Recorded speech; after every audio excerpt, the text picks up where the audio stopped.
Coming up on the Clear Life Kickoff, we get you ready for tonight's matchup between the Dayton Broncos and the Santa Fe Indians. Plus, we speak to some of the different programs inside of Santa Fe ISD and the Galveston College Student of the Week. Stay tuned.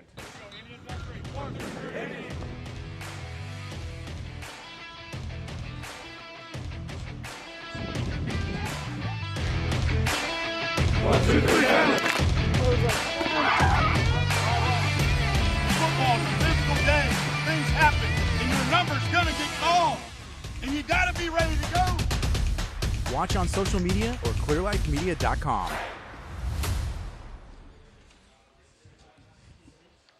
Welcome to the Clear Life Kickoff. My name is Kurt Casper. I'm with Clear Life Media, and tonight we have the Santa Fe Indians taking on the Dayton Broncos on the Clear Life Media Game of the Week. It is the first matchup of district play for both teams, which means that tonight's matchup is going to be an amazing game that you're going to want to stay tuned and watch all of the action.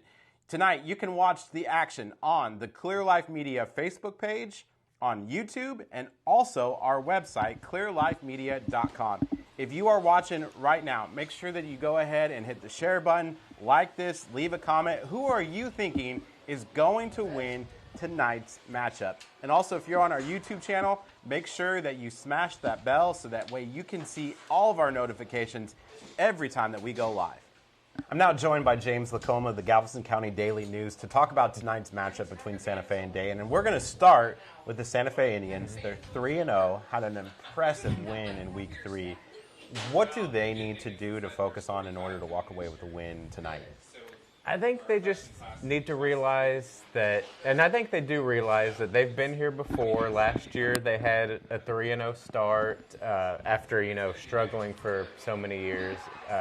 Now I think the expectation is to come into this and win it for them. So I think their focus is just going to be, I feel like, sticking to their game plan, playing hard and physical and knowing, I feel like, knowing they'll be the more experienced team in the matchup as well and using that to their advantage. We talked a little bit with Coach Ryder earlier in this week about that it doesn't matter what they've done. 3-0. Doesn't matter. It starts over. The new season starts today. They're 0-0 right now with that district play. This is a pretty big matchup for Santa Fe in order to make the playoffs. Talk a little about the importance of that district play game 1 for Santa Fe. Sure. It's such a huge game for them because, Santa Fe, they had a great season last year, but they ended up finished 5th place in district. As you know, the top 4 are the ones that make the playoffs. Yeah. So, and Dayton was one of those teams that made the playoffs last year. So for Santa Fe to get to that goal and make the playoffs, they're going to have to beat teams that were there before last year. And Dayton is one of those teams that I feel like Santa Fe feels like they'll be able to beat. Dayton, we'll talk a little bit more about them, but they're very senior heavy last year, so they're a little younger this year. Santa Fe's a little more seasoned, so getting a win in this game is pretty crucial for their playoff hopes. All right, so here are what the players and the coaches from Santa Fe had to say about tonight's matchup. We're just preparing to come out on top with a win. Just practicing hard like we have been for the past 3 games, past 3 weeks. Not trying to let this bye week get to us. We're all emotions are high up. We played good these last 3 games, but like they said, that's in the past. It's time to focus on district now. They're a really physical team. They like to fly to the ball real quick, and they got good coverages. Dayton's a very good football team, well coached, great athletes on that team, and we've been preparing, all off season, off summer. These last 3 games, we've been preparing for district all along, so we're prepared for this opportunity, and I know they'll be ready as well. It's going to be a dogfight, It's district, but it's going to be a dogfight. We got to go out there and play our game. Yeah, just come watch us play. Tee us up, man. Watch it. Come watch this game. It's our first district game. Watch us turn up Friday night. Tonight's matchup is brought to you because of all of our amazing sponsors here at Clear Life Media, including the Santa Fe Education Foundation, Legacy Collision, ACU of Texas, and many, many more. All of our sponsors are listed on the screen.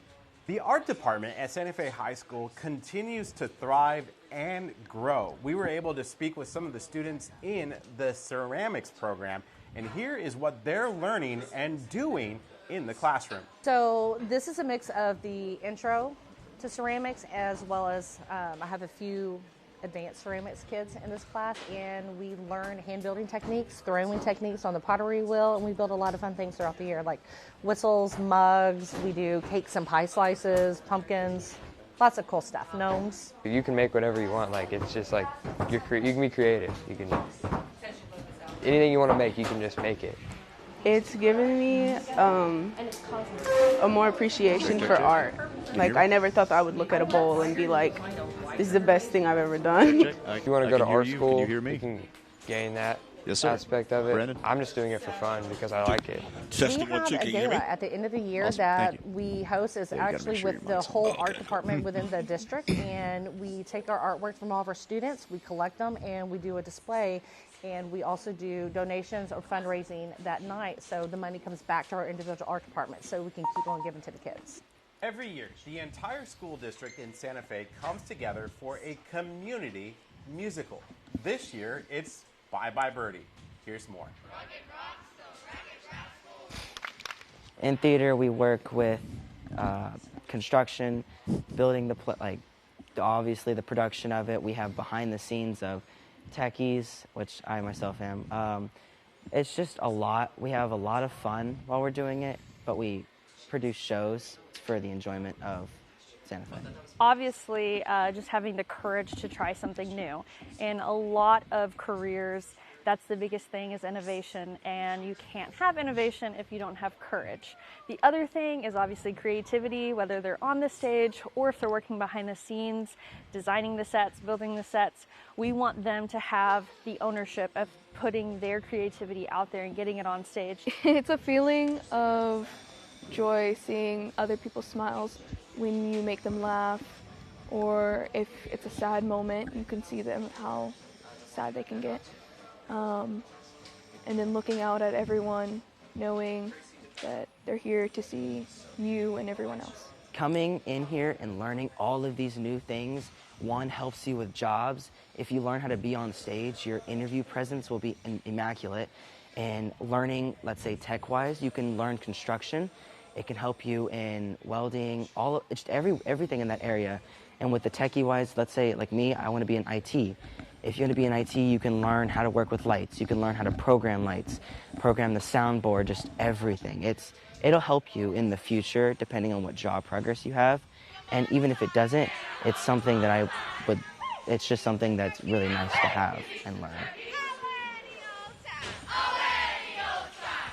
Still to come on the Clear Life Kickoff, we are able to speak with some of the players and coaches in Dayton about tonight's matchup, plus the Galveston College Student of the Week. Stay tuned. Enroll now and start building your tomorrow at Galveston College. Galveston College is one of the most affordable colleges in Texas. Offers small classes on a beautiful campus, an engaging college experience, close to home, and near the beach. My experience at Galveston College feels like home, and GC is helping me to build a foundation I need to succeed. Choose from over 50 degrees and certificates. Get help paying for school with financial aid and scholarships, and universal access for those eligible. Enroll now. Build your tomorrow at Galveston College. Welcome back to the Clear Life Kickoff. My name is Kurt Casper. I'm with Clear Life Media. Tonight, the Santa Fe Indians, who are 3-0, take on the 2-1 Dayton Broncos on the Game of the Week. And tonight's matchup, we are able to feature some of the amazing programs inside of the community of Santa Fe. One being the Santa Fe Education Foundation. And we are broadcasting live inside of their office. Here's more about what the Santa Fe Education Foundation does for our communities. I'm now joined by Gina Welsh of the Santa Fe Education Foundation. She's the executive director, and you guys had a major event. Talk a little bit about that event and how successful that was. Well, thank you for bringing that up, because our annual clay shoot is our second biggest fundraiser of each year. And we had an incredible support of sponsors, and we sold out all the teams this year. That's awesome. We sold a lot of raffle tickets, and this all goes to support, as you know, our teachers, our staff, and our students. And with budgets the way that they are. Every single dollar makes an impact. That's awesome. Tell me a little bit about the Santa Fe Education Foundation. So for someone who is just tuning in for the very first time, knows what you kind of do for the community of Santa Fe. Perfect. So we are a nonprofit 501c3, and all the donations that come through us are tax deductible. We host the major fundraisers such as the gala and the clay shoot to raise the money to give back to teachers, educators, and students in our 5 Santa Fe ISD schools, because we know that there are many materials that do not fit within the budget. And these teachers have incredible ideas, innovative ideas on how to enhance the instruction so that our students get unique opportunities, and many times they get experiences they otherwise would not have. And we've been able to see some of those things that the teachers are able to get, and they really make the classroom a little bit more hands-on. Exactly. So lots of STEM activities, books for literacy. We also do a lot of science, math, of course. And we're in grant cycle right now. So it's open through September 30th, and that's one of our favorite things to do each year is to review the grants that the teachers are applying for. And then what comes after that is our surprise grant parade, when we go around with the big checks and surprise everyone. So we'll look forward to seeing the ideas they have to enhance the curriculum this year. And a lot of this is made possible by people in the community. Can you talk a little bit about that and maybe thank some people who have, and how can people get involved with the Education Foundation? Absolutely. So it's more than just the big businesses. It's more than the large sponsors that we have every year. They are pivotal. They are instrumental to what we do. But we also need support from our community members, from our parents. And many people may not know that we do offer monthly giving. So just like you may support another nonprofit agency in the area with monthly giving, you can do the same thing for us. So if you are used to getting that coffee or latte or whatever it is for $5 to $10, just think if you were to donate that to us each month, how much that adds up and what an impact that makes. So I don't think a lot of people realize that that's an opportunity. How can people learn more? How can people find out more about the Education Foundation? Go to our website, www.santafetxedfoundation.org. But before we wrap up, yes, I want to thank our clay shoot sponsors, who include Valero, Chemical Process and Production, Diversified Vapor Solutions, Gas Automotive, PBK, and Elite Care Emergency Hospital. Thank you all so much. Thank you to all of our donors, and we look forward to working with you. That's awesome. Again, thank you so much, Gina. The Santa Fe Education Foundation is a sponsor of tonight's broadcast, and again, it wouldn't be possible for us to do these events without the support of all of our sponsors. So again, thank you so much for supporting this community, and we like supporting you guys, so go check out the Santa Fe Education Foundation. I'm now joined again by James Lacombe of the Galveston County Daily News to talk about tonight's matchup, and we are going to focus on the Dayton Broncos. They were a playoff team last year. They already got a loss in the column during the preseason. What do they need to do in order to have a good matchup tonight and maybe even walk away with a win against the Indians? Yeah, I mean, Dayton's definitely capable of walking away with a win. They were a playoff team last year, very impressive team last year.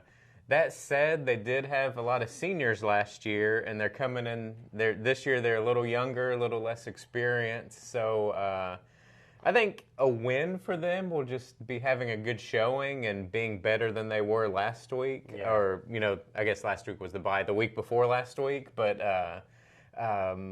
just getting those players to play well, limit their mistakes. And, if they come away with the win, that's great for them, because it's pretty much as big a game for them as it is for Santa Fe right now. So I was able to speak with head coach of Dayton, Blake Ware, and he said that, this is also a very important game for them. But I was watching practice, and it seemed like they had two wide receiver and a tight end that could just jump up and get the ball. How big of a problem is that going to be for the Indians with their size on defense to be able to control and maybe limit some of those jump balls? Yeah, that can be a problem if you're not a big team. I know Santa Fe, they'll play physical, they'll play hard, but if you have a couple guys who are tall and lanky and fast, that can pose some matchup problems. I feel like Dayton will probably try to exploit that as part of their game plan. We may see those guys get double teamed. We may see a little more aggression on defense, trying to get after the quarterback, a young quarterback, I think a sophomore in his first year as a starter. That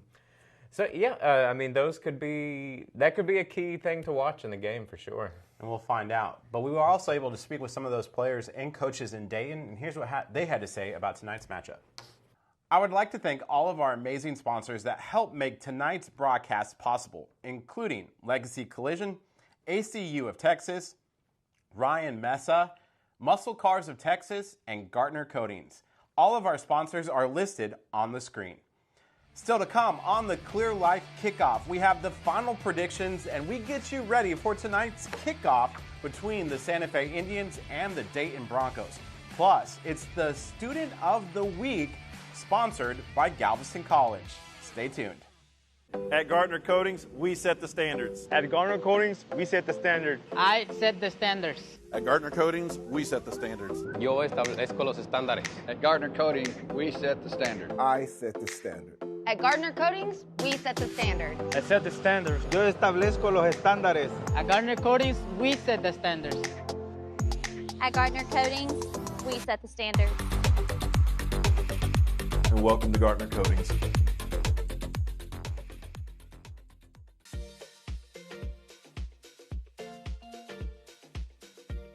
Carrot Creations is our startup business over 40 years ago that we had in our head that we wanted to be in the jewelry business, and we just went out and did it. And 40-something years later, we're still doing it and love it. Hi, I'm Georgia Barzilay at Carrot Creations Jewelry, and Texas City is made here. We have fine jewelry, engagement rings, wedding rings, we have watches, we have estate Rolex watches, we have Waterford crystal, we have 2 fashion jewelry lines that we like, but we're basically a fine jewelry store. Our customers come in with all kinds of things. They like watch batteries, or fix my watch band, or fix this chain, or I'm looking for an engagement ring, or I want a new something for my wife, or I want something for my husband. And we do a lot of custom. We do a lot of things that we make from scratch. We have a lot of vendors that are from California, New York, Italy, Spain, Portugal.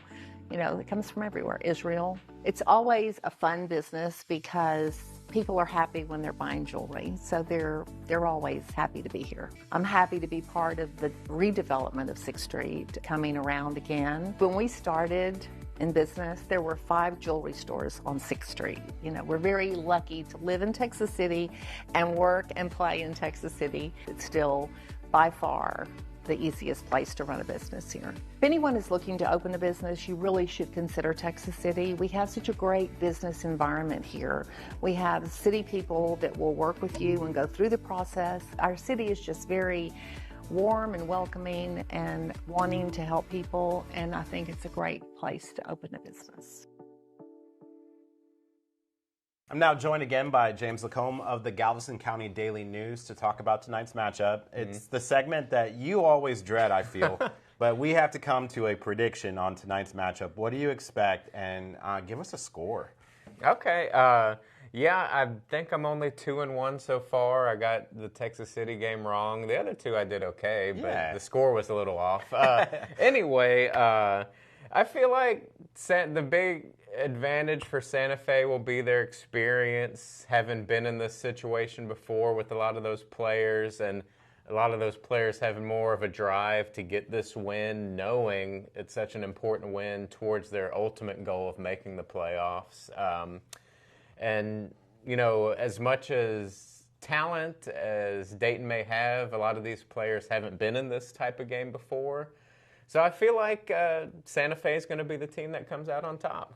What is the score going to be? I need a score.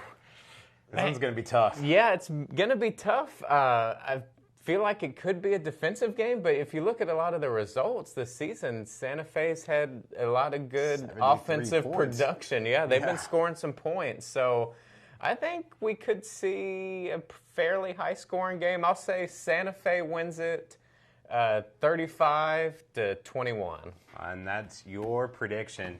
Still to come on the Clear Life Kickoff, we have the Student of the Week sponsored by Galveston College, and you may recognize him. It's the quarterback of the Santa Fe Indians. I'm Case Albrecht, the Student of the Week at Santa Fe High School, sponsored by Galveston College.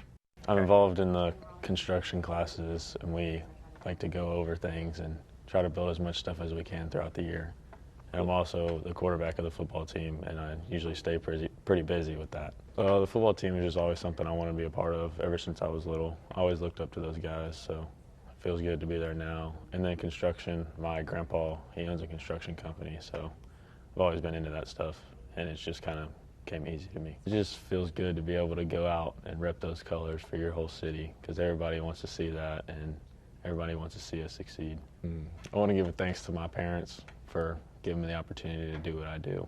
Thank you to Galveston College for sponsoring the Student of the Week. I recommend somebody looking into Galveston College. It's a really intense program, and you'll really get a thorough education here. Students who attend the Galveston College Cosmetology program receive hands-on experience in the cosmetology lab while serving members of the community. We're really working like we're in a salon, but we're in school. Galveston College offers an Associate of Applied Science in Cosmetology and a certification in cosmetology instruction. And it's helping us where we can further our career and future within our next business. We get a hands-on experience. We get to learn firsthand about the business. A lot more aspects than you would think that would go into a normal cosmetology program. For more information on Galveston College Cosmetology, visit gc.edu/cosmetology. And that does it here for the Clear Life Kickoff. We are moments away from the start of tonight's Game of the Week between Santa Fe Indians and the Dayton Broncos. Make sure that you like, share, tell a friend to tune in and watch. Tonight's matchup is brought to you free of charge. So thank you again for tuning in, and we're going to go on over to the stadium at Santa Fe High School. Friday Night Football, let's go, baby.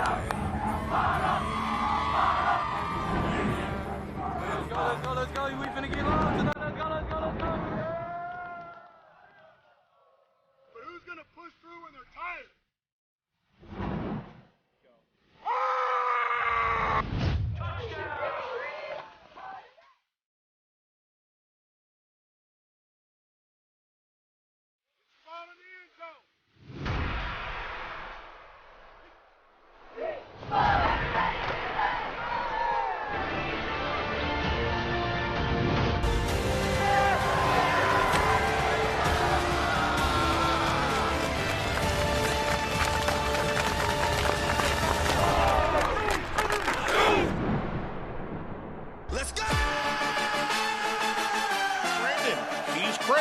Mr. Williams and Robertson, respectfully, and we are here in Santa Fe for the Clear Life Media Game of the Week between the Dayton Broncos, 2-1 on the season, and the undefeated Santa Fe Indians, 3-0.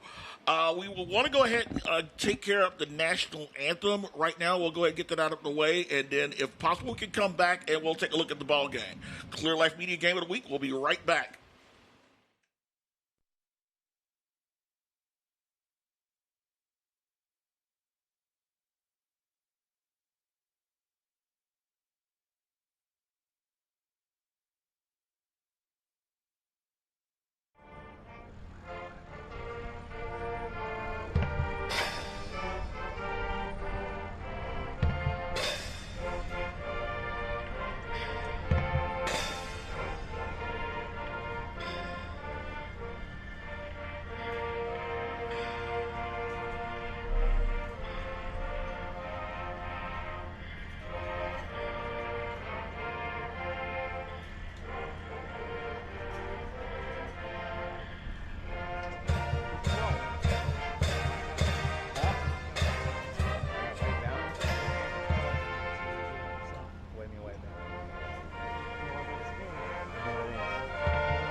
Just before we say anything, coach came in today, so.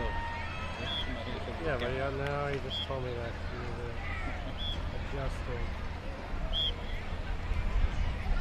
adjusting. Well, you know I do everything else, right? Yeah.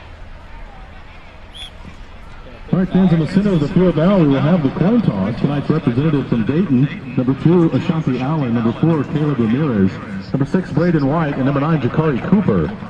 And Santa Fe's number 81, Franklin Alfaro, number 77, Holden Weaver, number 70, Mikey Pantilia, and number 14, Eli Nelson. I'm telling you, but it's just natural. Sure, you want to guys right or left edge outside.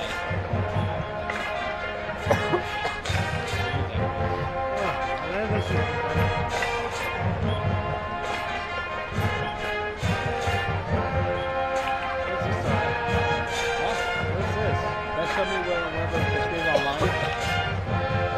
That's how I'm going to do. Dayton has won the toss, deferred to the second half. Santa Fe will receive. Good luck, gentlemen. All right, guys, as the official explained, Dayton won the coin toss tonight. They elected to defer to the second half.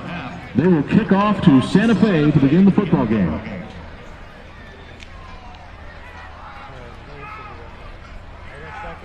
Oh, they got there.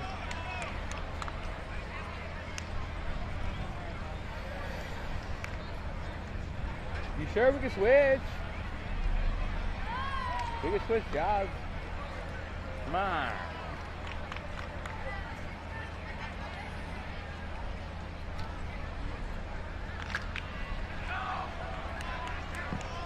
Number 16, Brian Montez, kicking off for Dayton. Deep to receive for the Indians, number 5, Ryan Wainscott. And number 11, Corbin Whittington.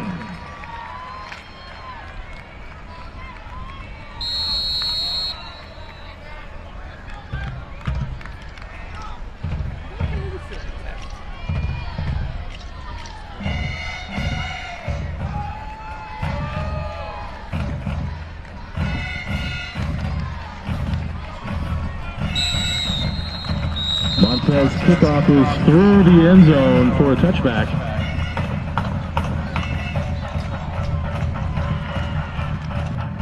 Take over their first possession. They'll start on their own 25-yard line.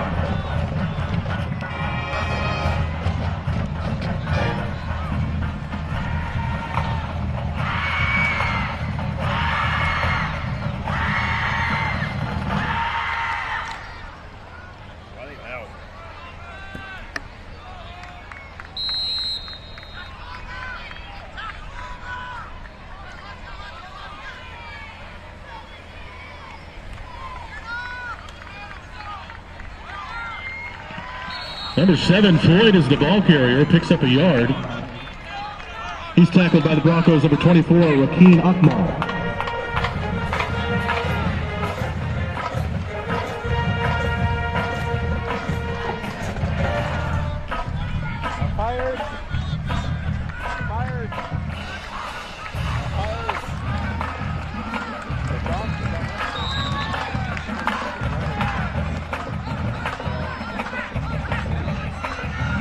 For the Indians, 22, Gregory Garcia is the ball carrier. No gain on the play.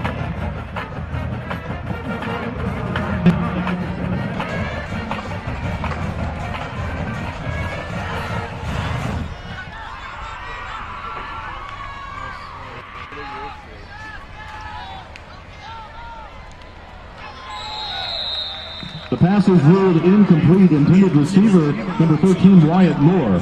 That'll bring up 4th down. Punting team on the field for the Indians.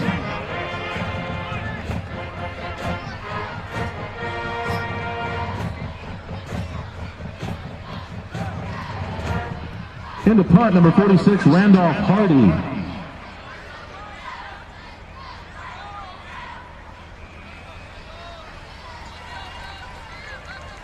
Number 46 is the Greek punter, and he will get the ball off with a wobbler that is going to get to around the 48-yard line. Santa Fe touches inside the 50. For their opening drive tonight. Dayton will take over. They'll start on the Indian 38, first down and 10. And Denham Foster, sophomore, 5'10", $165. We mentioned he's thrown for 449 yards, 5 touchdowns, and an interception this season, averaging 18 yards to completion. So when he goes downfield, he makes them hurt.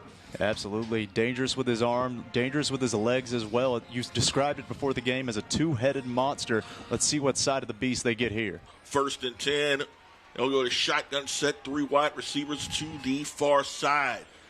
Foster awaiting snap. Or wait to get the play from the sideline. Now he will look as if he wants to go under center. Goes back, checks it. Better hurry up and get the play off. Does. He'll drop back. Lefty looks, throws underneath, and he got thumped.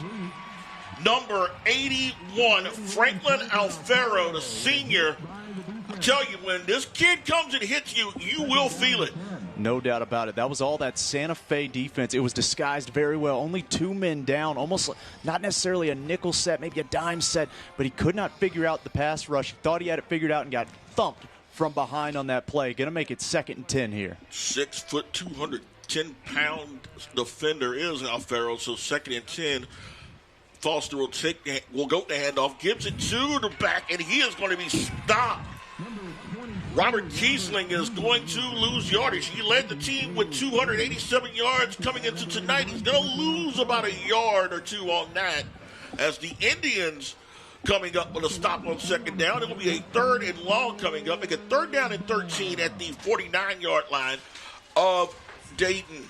And Brandon, a lot of personnel switching out here for Dayton. They're obviously getting in a long yardage package here. That defense of Santa Fe is confusing the offense. Only 2 men down and a lot of roaming linebackers. They don't know where the pressure's coming from.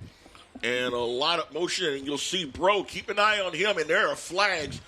Got too many heavy feet running around there, and that is going to be a false start. You can choose your player 5 more yards, and right now the Broncos now push back to the 44-yard line, so make it 3rd down and 17 to go. And I tell you what, Brandon, that was absolutely, it's that defense of Santa Fe. They have them so confused, so addled, so early that Dayton is not sure when the ball's even going to be snapped. They're so anxious to get on the line. Trips formation. Now they will empty the backfield with Kiesling. Foster steps back, stays in the pocket, steps, throws, looks downfield, looks for Bro, and Bro is going to be intercepted. Wow. Oh, what a pick. My goodness. Number 2, Jackson Smith, the sophomore, with a big stop, and the Indians get the ball back. Good play by Smith to just stay with the ball. Bro tipped it for a second. It looked like he might have had it, but it was Smith at the end making the interception for the Indians, and they will get the ball 1st and 10 at their 15-yard line with 9:34 to go in the first quarter. Brandon, that was a juggling act that would make the Ringling brothers jealous. It bounced between everybody's hands before it landed in the hands of Santa Fe. It's going to be 1st down here on about the 15. Auburn steps back, throws, quick hitter, looks for his receiver, has a man. Will be down to around the 18-yard line, caught by Wayne Scott. They are on the move. They wasted no time getting back on the field after that interception.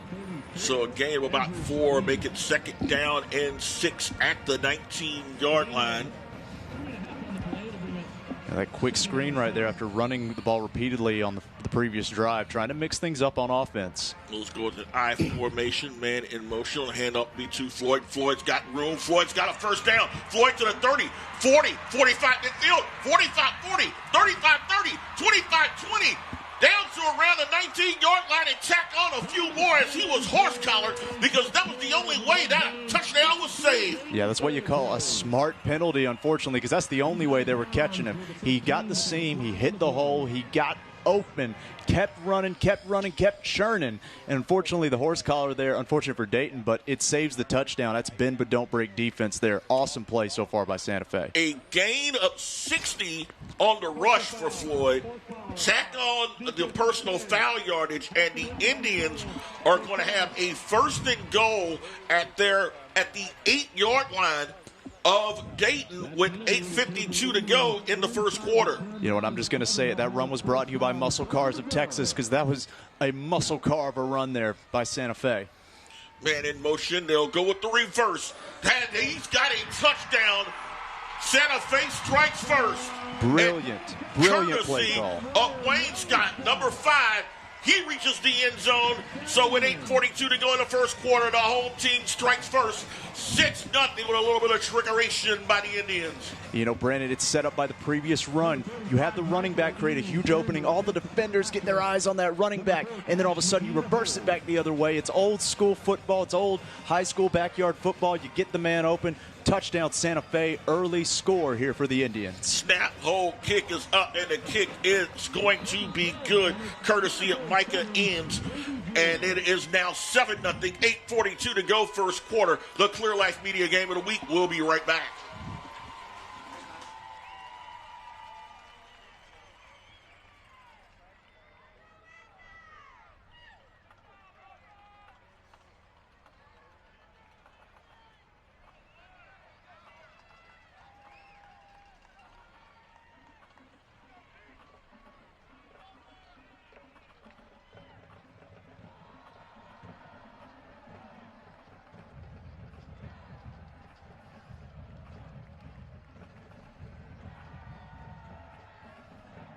Kicking off for the Indians is number 45, Michael Eames.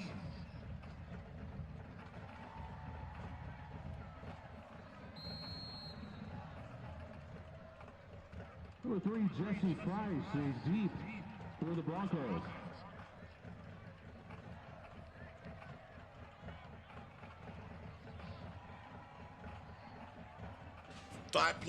Four plays, 85 yards. Ryan Wayne Scott, 5-yard touchdown run set up by the 60-yard run by Floyd as the Indians are set to kick, and they will squib it.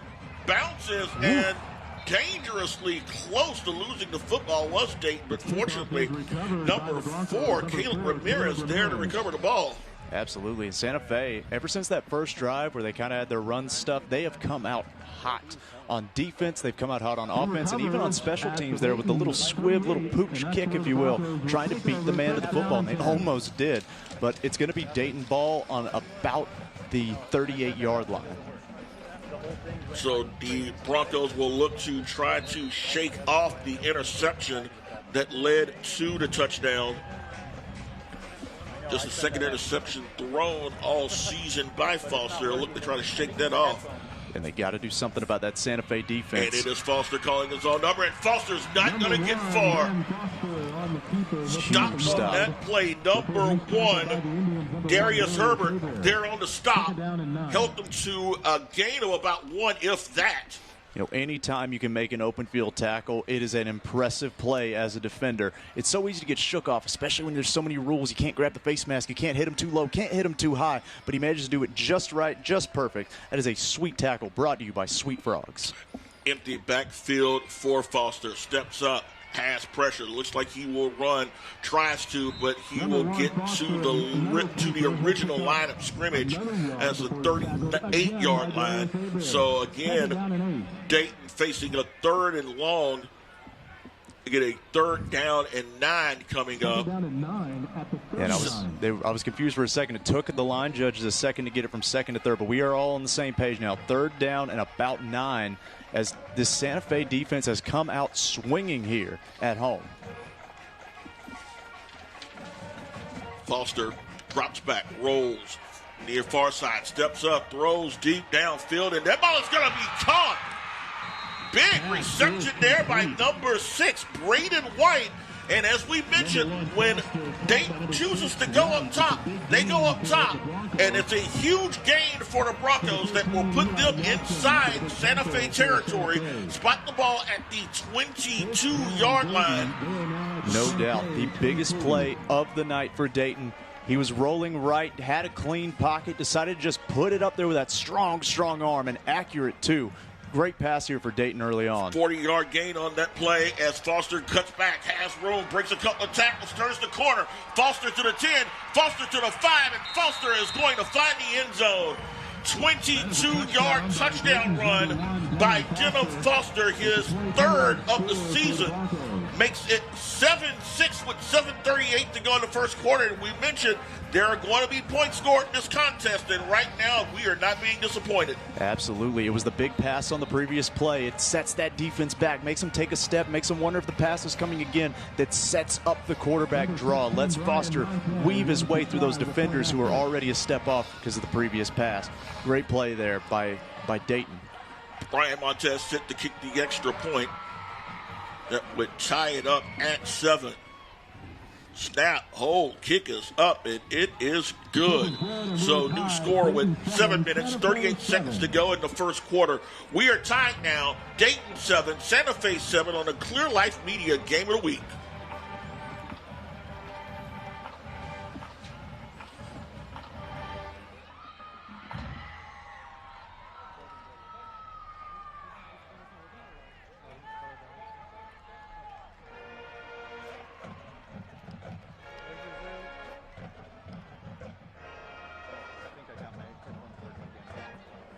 Off the big passing play.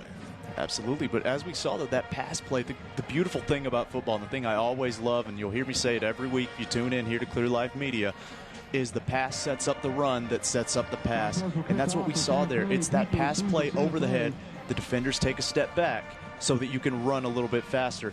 And it's everything kind of weaves into something else. Everything gets set up by something else. That's what Dayton did a good job of doing. And that's what Santa Fe now has to step up and try to prevent, because they were able to stop it on the first drive. Second drive, not so much. Let's see what Santa Fe can do here on what I believe is their third drive of the night. It will be their third drive. Whittington and Wayne Scott back deep. Ball is going to be kicked in out of the end zone, and the Indians will have the ball at their own 25-yard line. 7:38 to go, first quarter. We'll see if they can get a quick strike, similar to what they got the last time. They gave Floyd the ball. He goes 60 yards, tacking on a few extra with the personal foul. And next thing you know, Wayne Scott on the reverse and a touchdown that puts the Indians up for their first score of the evening. And I tell you what, Brandon, it's going to be tougher and tougher for the Santa Fe offense if they have to keep coming out from the 25. Brian Montez is pinning them back every time that they kick the ball off. I formation. Floyd is the deep back, and they will go with the counter, the fullback, and he is stuffed. Gregory Garcia did not get much of anything because number 70, Dugat, was in there. Big kid is Dugat. Looks like he goes right maybe 245, 250 as he anchors that defensive line. Absolutely. Just got the penetration where it was needed. It was a trick play. Faked the sweep, handed to the up back. Unfortunately, that defensive line came crashing through like a bunch of wild Broncos. Managed to stop the play for a loss of 2. Second down and 12 to go. Play action, Albright back, steps up, ball is going to be popped in the air, and ball is still loose, anyone's football, and it is going to be recovered. Looks like it is going to be recovered by Dayton, and it is. My goodness, that was a jailbreak. That was a Lawrence Taylor-esque jailbreak. Do your homework, kids, if you hadn't heard of Lawrence Taylor. He came around the corner and hit the blind side there of Case Albrecht. I didn't see who was the defender on that. Could you give me the number? It looked like number 40, Cade O'Neal. Cade O'Neal came around the corner, beat his man on the outside. That is why, kids, the second highest paid player in the NFL is the left tackle, because they're the one that defends the blind side of the quarterback. And that's what we saw right there. It was the blind side hit that made the ball loose, and now Dayton will have the ball inside the 10 of Santa Fe. Huge defensive play there. First and goal at the 7, Clay, after the turnover.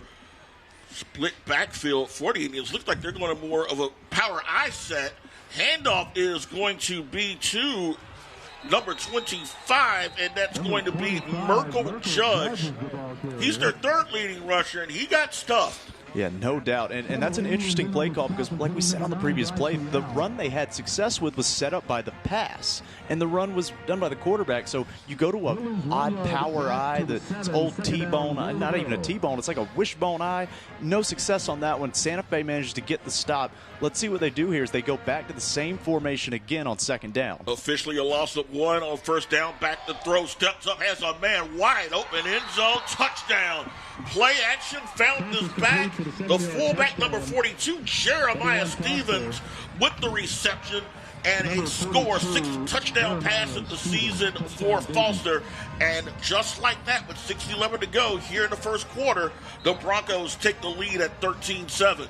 You know, when they answered my question there, why do you go to that odd formation after you had success with the pass? It's the same thing we were talking about. You run the ball to set up the pass. All those defenders crept forward because they saw all those running backs. They got hungry to stop the run, and they just threw it right over their heads for the touchdown. Great play calling there by Dayton. Waiting the extra point. The kick is up. Kick is going to be good. Flag down. Looks like on the play before the kick. False start, so it's going to push the Broncos back 5 yards. Look, like you mentioned, this drive set up by the turnover, and that's something that the Indians are going to have to work on. They're going to have to work on keeping their quarterback clean in the pocket, because Dayton is going to spot this and will try to exploit this continually throughout the night.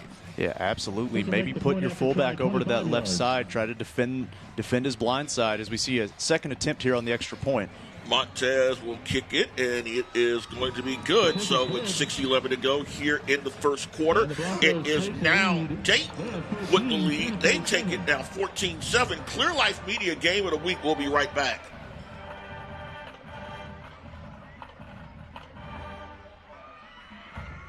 Hi, my name is Gina Welsh. I'm the Executive Director for the Santa Fe, Texas Education Foundation. We are planning our 3rd annual Pulling for Education Play Sporting event. We are excited to be at the beautiful Providence Plantation. There are sponsorships available and teams available as well. Now is a great time to support our teachers and our students. Contact us today to secure your team or sponsorship. Monta's kicking off. Deep to receive again for the Indians. Welcome back, folks, to the Clear Life Media Game of the Week. Currently, it is Dayton up 14-7 over Santa Fe in what has been a very competitive back and forth, a lot of defense, a lot of offense game. As we see the kickoff here, and this will be this one will also be sailed out. And I tell you, Brian Montez, I apologize for not knowing how to pronounce it. I'll say Brian Montez kicking that ball clean out of the end zone every single time, making sure Santa Fe has to start every single drive from the 25. It goes a lot further than you think. It does, because it allows the defense to have excellent field position for a sudden change, as we saw on that last drive. And the Indians' return units are not able to factor in and give this offense quality field position. 1st and 10 again at the 25-yard line. They'll go man in motion. He nearly stumbled. Handoff is going to be to Floyd. Floyd is going to move the pile for maybe about a yard or two, maybe 3. Ball will be spotted around the 28-yard line, so we'll make it a 2nd and 7 as we finally get past the halfway point of the first quarter. Absolutely, and again, it is 14-7 here, folks. Halfway through the first quarter, I mean, we are looking to see some points here tonight. Auburn under center, as again, they will go with the I formation. They'll have twins, bunched formation over to the far side. They will go reverse, a flag down before the play could get going. Normally when you have a lot of motion like that, it's often a false start. We'll see what they call here, especially with the stop and play. And it is going to be a false start that will push the Indians back 5. So they will now face a 2nd down and around 9 at the 24-yard line with 5:35 to go. Actually, it looks like it's about 2nd and 11. They pushed him back behind the original line of scrimmage. You're right. My goodness. So 2nd and 11 coming up. 3 receivers set. They'll hand the ball off. Ooh, go with the trick formation, and they'll get some yardage.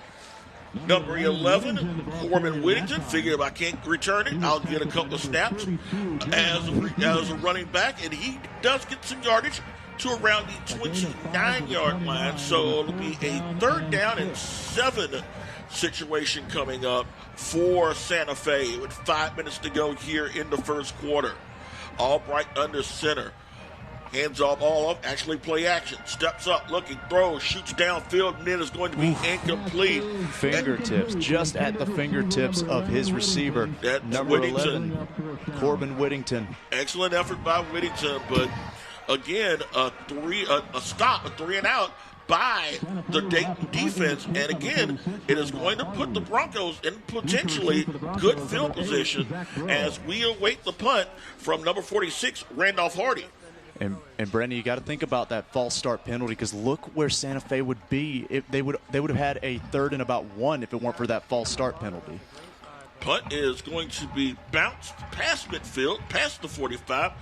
Bro just let that one go inside the 40 to around the 38, 37-yard line. Still, nonetheless, Dayton is going to have good field position to start this drive with 4 minutes, 35 seconds to go here in the first quarter. Stadium lights starting to come up on this week 5 of the Texas high school football season.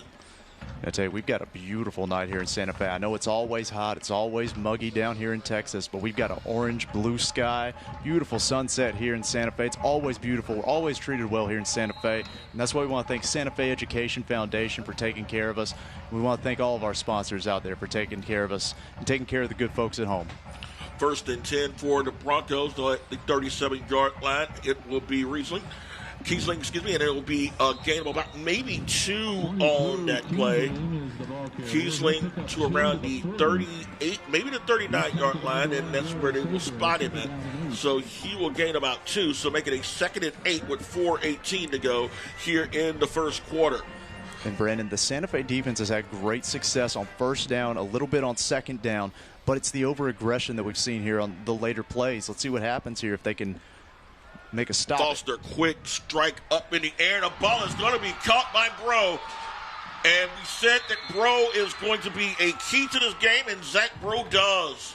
Leads the team in receptions coming into the game. 12 catches, 334 yards. He will pad his numbers with another reception that puts the ball at the 30. Actually, the 23-yard line. Yeah, 23-yard line there. And that's you just have to get someone over the top there, because that's the 2nd time they completed on that deep pass. Go to a cover 3 if you have it in your defensive package. Get someone over the top to stop those deep balls. Gain of 38, quick screen to Bro, and Bro is going to move past the 20-yard line to around maybe the 18. Ball came out, but he was down after the play. And Brendan, let's take a second to talk about how sweet that ball was. It was as sweet as Texas Pit Stop BBQ, the city of Lamarck, Chart Your Bar, and Ryan Massa. Thanking all of our sponsors here on this drive. 2nd down and 6. They spot the ball at the 17-yard line. So actually it'll be a gain of 6. 2nd and 4 with 3:24 and counting. Dayton up 14-7, looking to pad the lead further. Watch for this. Foster hands the ball off. And it's Kessling, and he is going to be stopped at around the 16, maybe the 15-yard line. He'll gain a yard officially. So a 3rd and short coming up. 3rd down and about 3 with 3:03 to go here in the first quarter. Big stop here facing the Indians, because if we can hold them here and keep this a 1-score game, it is a huge jolt in the arm for this defense. Absolutely, and that Dayton offense has had a pattern so far of pass, run, pass, run. That's what I was about to say just before the snap. Watch for the run here. Let's see if they continue that pattern with the pass. It'll be Foster trying to call his own number. Foster does, and Foster is going to be close to 1st down. He may have got it with the extra effort. He has it. The referees are signaling past the line. It's going to be, looks like about, it's going to be 1st and, they'll have the option of 1st and 10 here. They did not quite get enough for it to be 1st and goal. So just outside the 11-yard line, so it's a 1st and 10. They'll need to get the ball just inside the 1-yard line to make it 1st down with 2 minutes, 20 seconds to go here in the first quarter. Dayton up 14-7 and driving. 3 wide receivers set. Kiesling in the backfield with Foster. And it'll be Foster calling his own number again, tries to shed a couple of tacklers, but won't. He'll lose about a yard on that play because the Indians stuffed that one out. Number 75 for Santa Fe. Don't have a number for it, young man, but it is a stop nonetheless for the Indians. And this was the same success they had earlier on the previous drive that was in the red zone. They were able to stop the run, but the second play was thrown over their heads. I'm very curious what happens here. Let's see if Santa Fe can remain disciplined and not bite on any fakes, play actions, anything like that. See if they can get a stop here. 2nd and about 11.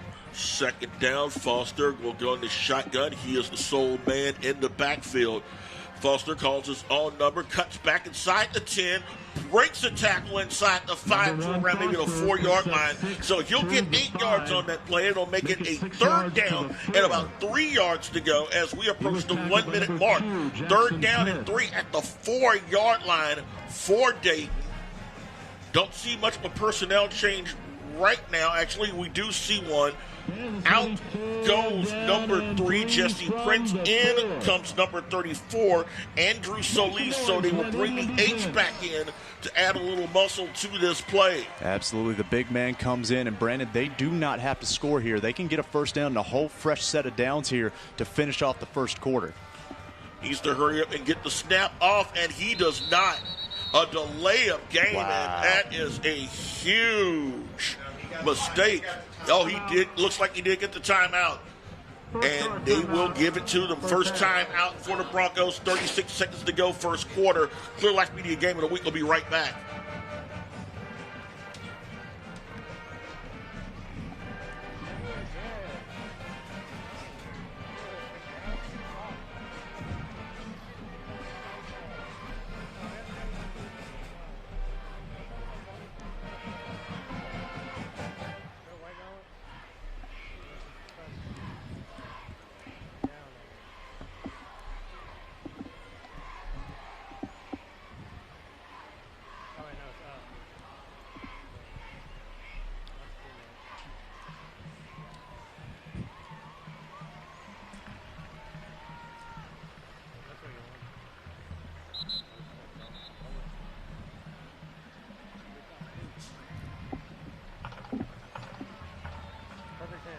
Out of the timeout, and again, is third down and 3 from the 4.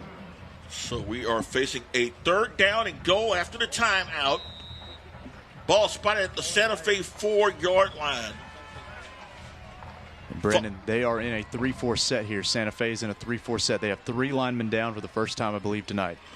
They'll call the number. Foster calls his own number, and Foster will walk in the end zone. Follow the block of 34 Ortiz, and it's his second touchdown of the night for Denham Foster, and it's now 20-7. Dayton waiting for the point after with 30 seconds to go here in the first quarter. Fantastic run. Just follow your lead blocker. Big man football, big power football there. Let's not forget, it was actually saved by the coaches, saved by the bell with the well-timed timeout on the previous play. Attempting his third extra point of the quarter, Brian Montez. He hit the first 2. High snap, kick is up, and the kick is going to be good, so he is a perfect 3 for 3. 30 seconds to go in the first quarter. It is Dayton now leading Santa Fe by a score of 21-7. The Clear Life Media Game of the Week will be right back.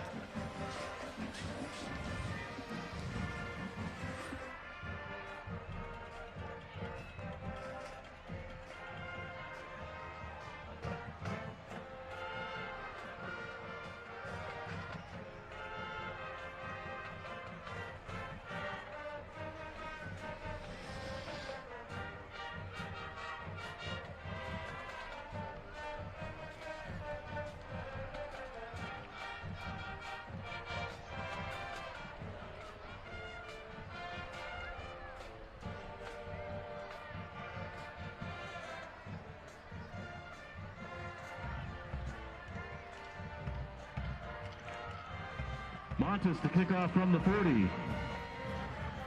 Wayne Scott and Willington again deep for Santa Fe. Kickoff after Dayton scores their third straight touchdown. Montez to kick, and Montez is going to drive this one again out the end zone. And again, the Indians start the drive at their own 25-yard line, and making the drive and making the distance a lot longer for the offense and making things just that much easier for the Dayton defense. Absolutely. Don't forget the one drive that Santa Fe scored on. It required a near 80-yard run. And so they have to have these big plays, and they have to make up all this ground. They have 30 seconds here left. Let's see what they call here to start this drive off with only 30 seconds left in the first quarter. Auburn goes into shotgun formation As a man to the far side, there'll be a handoff to Floyd. Floyd is going to bull his way past a couple of defenders. He'll get to around the 34-yard line. So he will get 9 yards on that play. He'll make it a 2nd down and 1. 18 seconds and counting. We'll see if they will choose to run one more play here in the first quarter. Doesn't look like they will. So they will go ahead and let the clock run down. They will line up with 7 seconds and counting.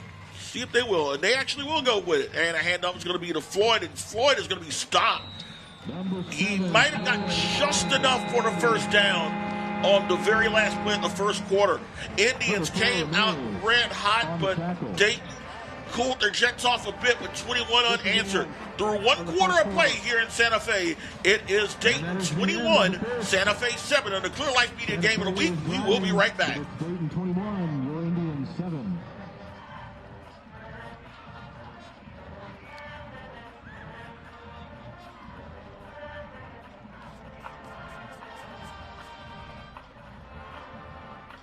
Is returning yet again this October 21st, 2023, and this year it is our 70th birthday. It's a fantastic free family fun event, free concerts. It's going to be a Grammy Award-winning Mr. Wayne Toops, followed by the 2-time Entertainer of the Year, Mr. Neil McCoy. And we're shooting off fireworks that night. Come on out October 21st. Bring out the entire family, help us celebrate, and get ready for Bayou Fest. Welcome back, folks, to the Clear Life Media Game of the Week. It is Santa Fe 7, Dayton 21. It's been a back-and-forth game. It's 2 scores, but it's been a lot of defense, a lot of offense, a little bit of everything. Speaking of everything, we want to thank all of our sponsors right now: Galveston College, Legacy Collision, Santa Fe Education Foundation, Texas City EDC, Muscle Cars of Texas, United Way, Galveston County Mainland, BNO Construction, Gartner Coatings, ACU of Texas, sweetFrogs. Visit Hitchcock, Texas, Texas Pit Stop BBQ, City of Marque, Chart Your Bar, and Ryan Massa. Thank you so much to all of our sponsors. If you're watching from home, let us know where you're watching from. We'd love to shout you out on the show. First play of the second quarter is going to be to Floyd, and Floyd is going to move the pile to around the 37, maybe the 38-yard line. They'll give him a gain of 3 on that play. And it looks like the short gain from the end of the first quarter was enough to give them a fresh set of downs, Brandon. It was, and it's a huge step in the right direction for Santa Fe. They need to be able to get a drive, construct the drive, in order to give their defense a rest and cool off some of the momentum that the Dayton offense established in the first quarter.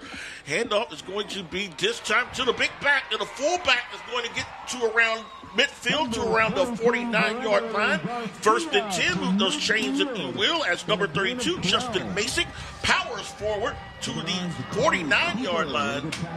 So a gain of 11 on that play, just short of midfield. And the Indians starting to get their running attack going. Absolutely, and it's a diverse running attack. They're running with the running back. They're running with the fullback. A lot of switches, a lot of reverses.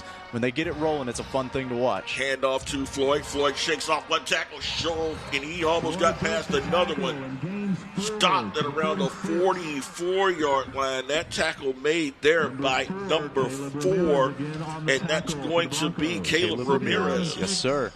And I'll tell you what, Brandon, every time Floyd touches the ball, he is churning those legs. He's getting those high knees, those old-school running back fundamentals, running through defenders. You can't bring him down with just one person, at least not without a fight.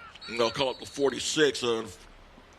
Whistle stops, and it is a timeout by Dayton. Yes, sir. Dayton will take the timeout. We'll take it with them. 10:34 to go here in the first half. It is Dayton 21, Santa Fe 7 on the Clear Life Media Game of the Week.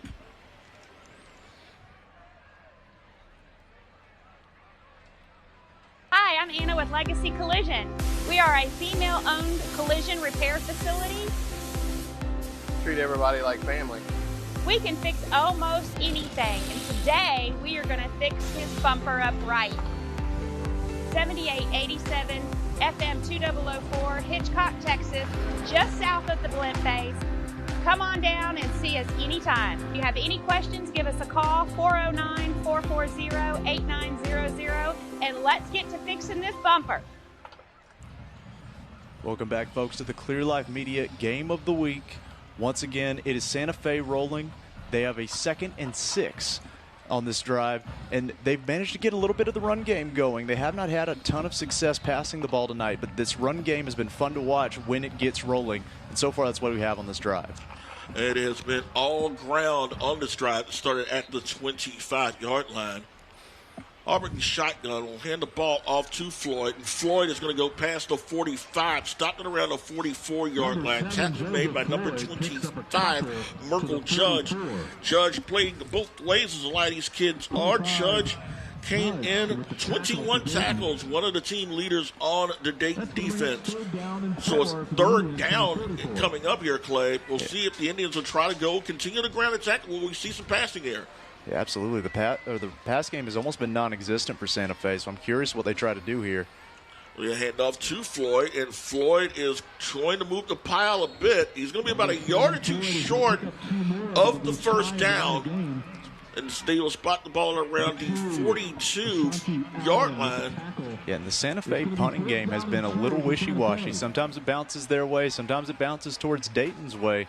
So it'll be interesting to see what the call here is on fourth down. It looks like they're going to punt. They are not going to punt here. Fourth and short, no doubt about it. They are going to power and see if they can get these 2 yards for the first down. And I'm curious what the play call is. They've done a lot of reverses, a lot of sweeps, a lot of switches here tonight for that running game. And Dayton is looking for it. They are all on the line. Dayton stacked up. They've got 5 on the line, and it'll be a pooch punt that is going to bounce inside the 10. And will roll down at around the 8-yard line. So a 34-yard punt, and Dayton is going to have their worst field position of the evening as they start this drive deep in their own end at the 8 with 9 minutes and 8 seconds to go in the first half. And that was a great call right there. They lined up everybody on the line. They were looking for the run. They've been having success with the run on the drive, so why not set up like you're going to run it and kick it over their heads? That's the best punt of the night, I believe, at least strategically and field position-wise for sure, by Santa Fe. Head coach Blake Ryder knew full well that this game is still early. No reason to try to go off script. You have enough faith in your defense, pin them deep, and see if you can get a turnover or get a 3 and out and give your offense some favorable field position. Foster in shotgun will get Kiesling in motion to the near side. Flags down everywhere, and it looks like somebody jumped.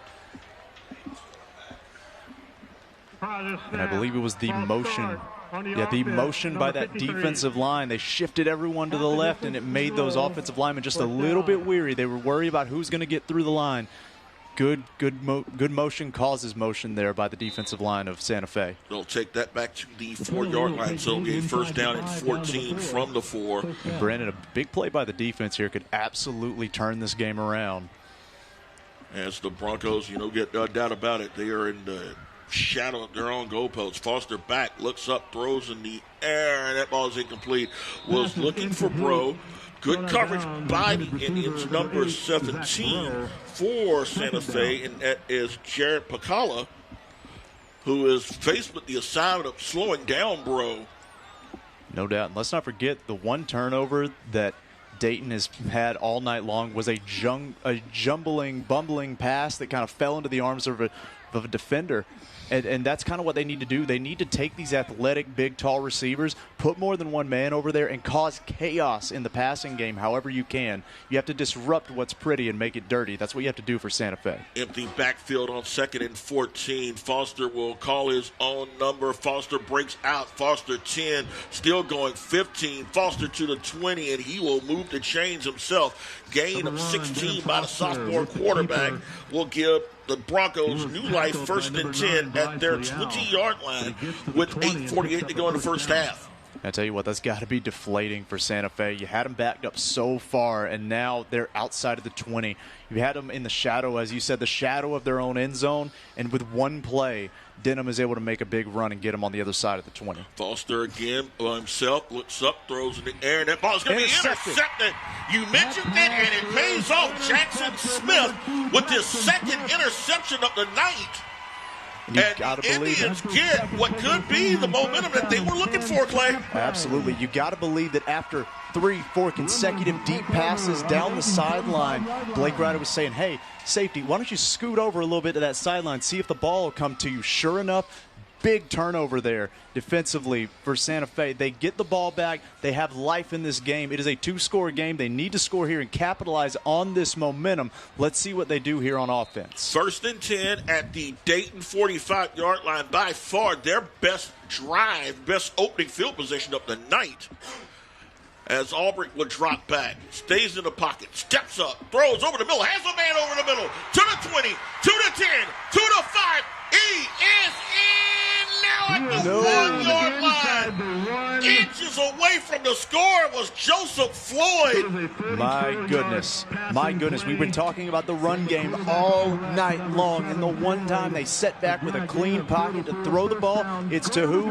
The running back of all people, and he gets brought down at the 1.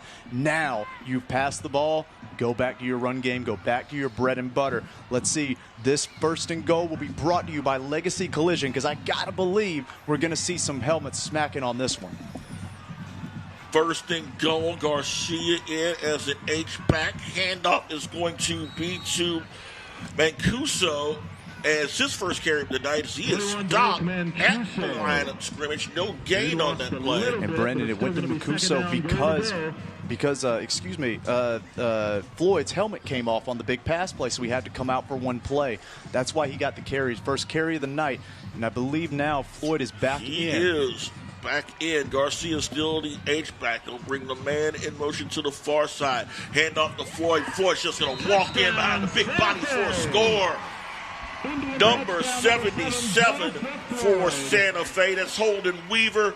Number 56 for number 56, Kenneth Lance in there for the touchdown run that puts Floyd his 11th of the season, making it 21-13 with 7:23 to go in the first half. And Brandon, this running attack is very unique. It's a power attack, but it's also trickeration. They fake it one way in a counter and then run it back to where nobody's at. Floyd was able to just waltz into the end zone if he really wanted to, and that's what we saw there.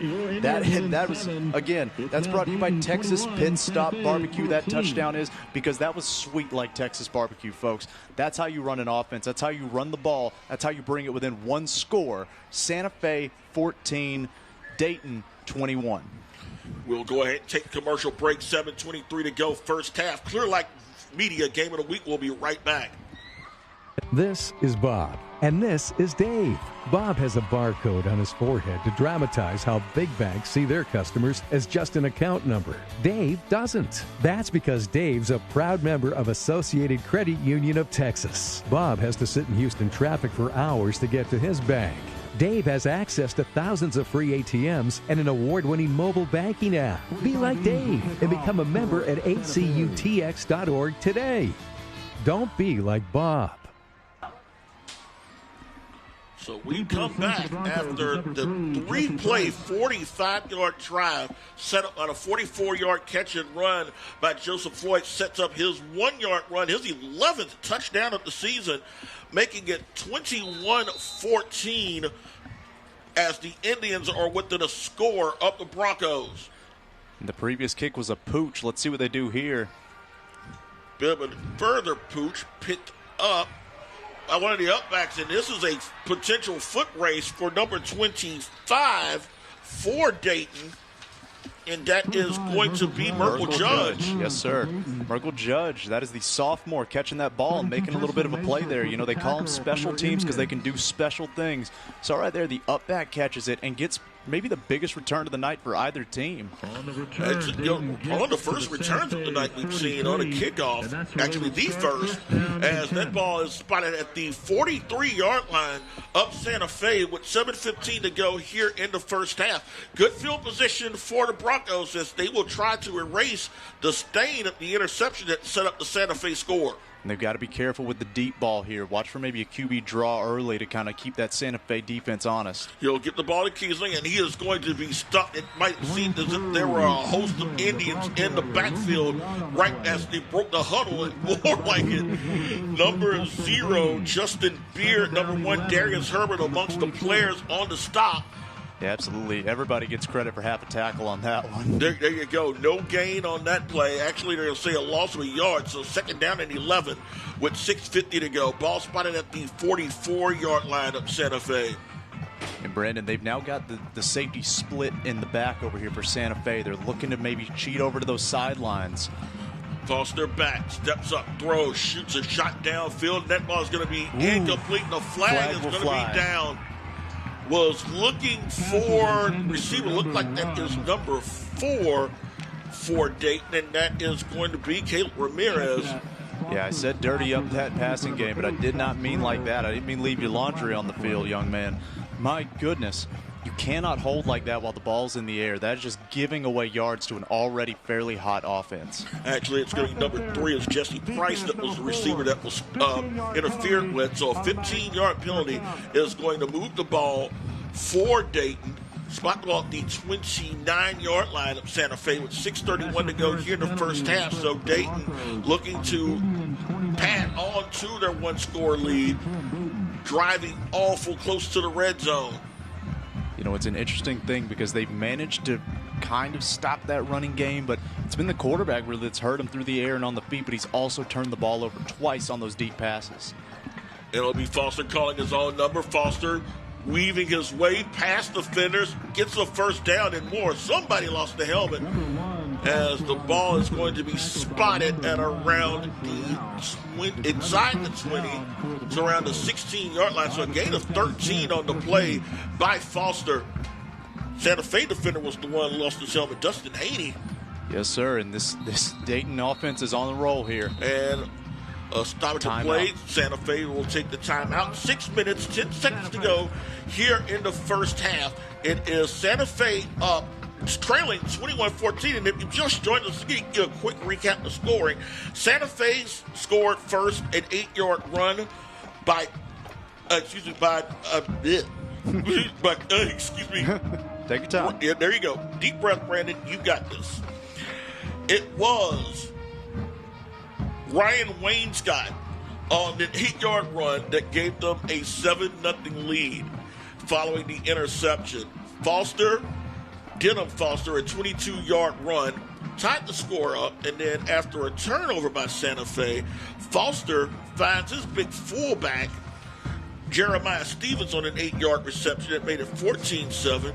Foster then scored from 4 yards out, made it 21-7, but the Indians scoring on their last drive, a 1-yard run by Joseph Floyd to make it 21-14, and that's where we are with 6 minutes and 10 seconds to go in the first half. And I tell you what, it's okay to get tongue-tied when everybody's kind of touched the ball tonight. You got to keep track of who's doing what, because the defense has made some big plays, the offense has made some big plays, and right now Dayton is looking to kind of make it a 2-score game once again. Foster back, evades pressure, and is going to be dragged down.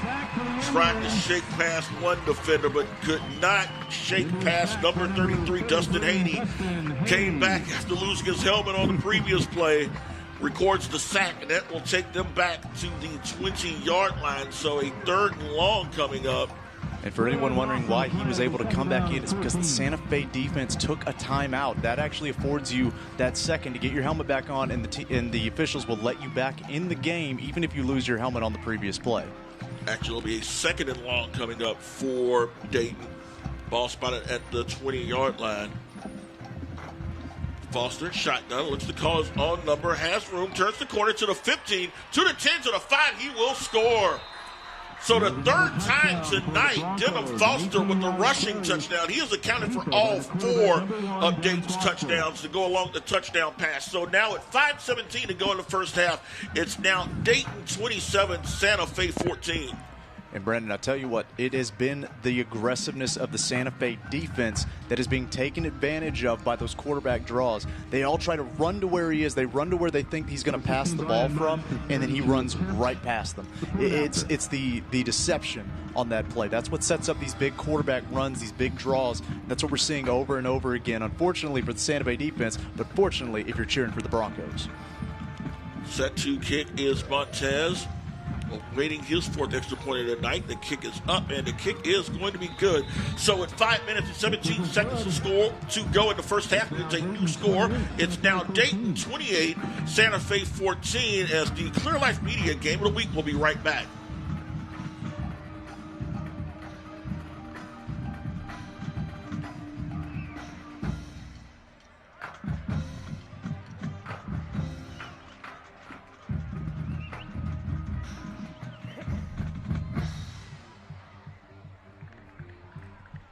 Bayou Fest is returning yet again this October 21st, 2023, and this year it is our 70th birthday. It's a fantastic free family fun event, free concerts. It's going to be Grammy Award-winning Mr. Wayne Toops, followed by the two-time Entertainer of the Year, Mr. Neil McCoy. And we're shooting off fireworks that night. Come on out October 21st. Bring out the entire family. Help us celebrate and get ready for Bayou Fest.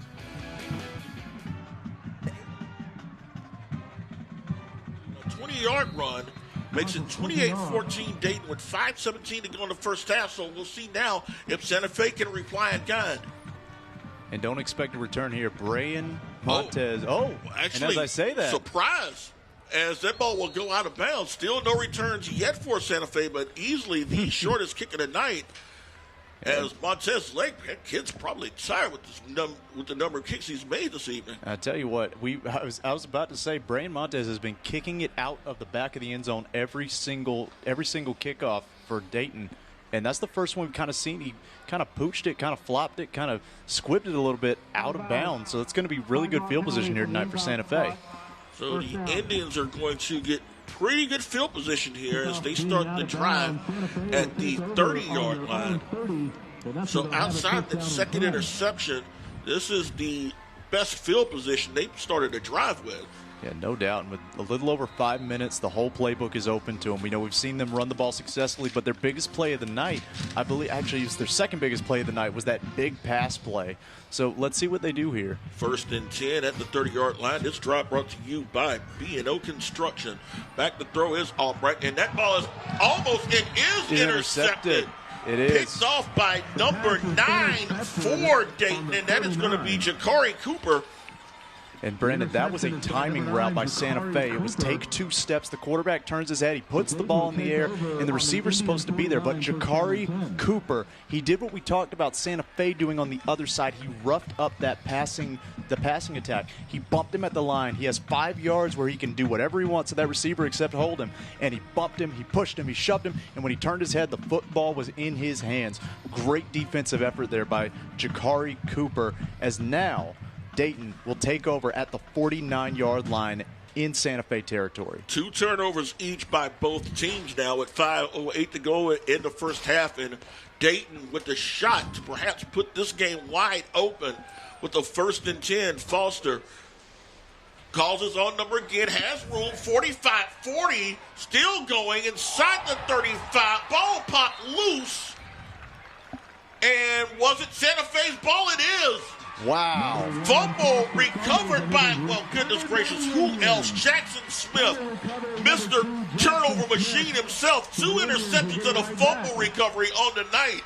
He said, if you can't get it done on offense, I'll go do it myself.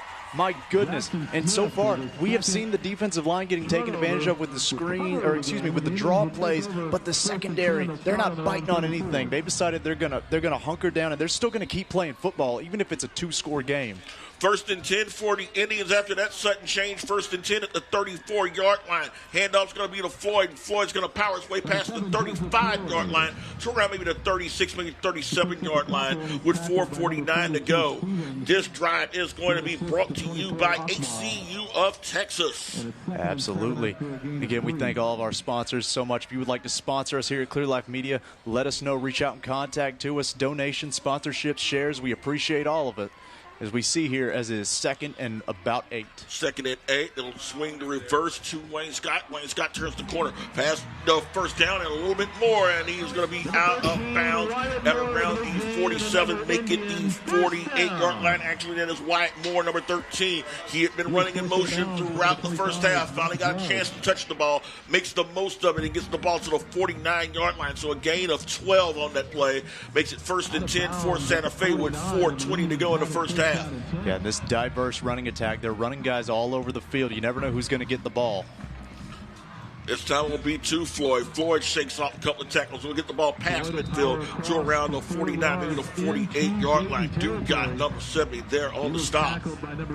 Absolutely. It's one of these offenses that you get a little, you get a lot. You just never know what it's going to be here so far with Santa Fe.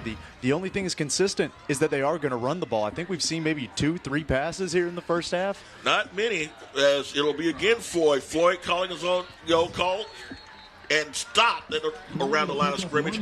They've been calling Floyd's number a good part of the evening, and it looks like they'll give him about a half yard. They'll push it to the 47-yard line with 3:41 to go here in the first half. Big third down coming up. Got to figure that the Indians may try to get the ball downfield via the pass in order to keep this drive alive. Albrecht drops back, steps, looks over the middle. The ball is going to be tipped in the air, incomplete. Number 2 for Dayton. That's Ashanti Allen. He had a shot at the ball. Also, number 10, Grayson Weeks, also had an opportunity to ball. So a 3-and-out after a couple of promising runs by the Indians gets them in Dayton territory. So it will be Hardy to punt with 3:25 to go. Bros set deep to return, Clay. He is lined up at around the 17. Absolutely, and we'll see what happens. Santa Fe has not had great success tonight with flag down. I believe it was a false start. I saw the official motioning with the hands. Yes, it will be a false start on Santa Fe.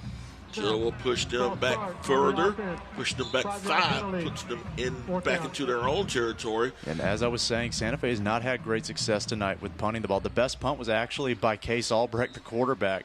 At least positionally wise, the ball has been bouncing a little bit everywhere on these punts. They're low line drives. Let's see what they do here.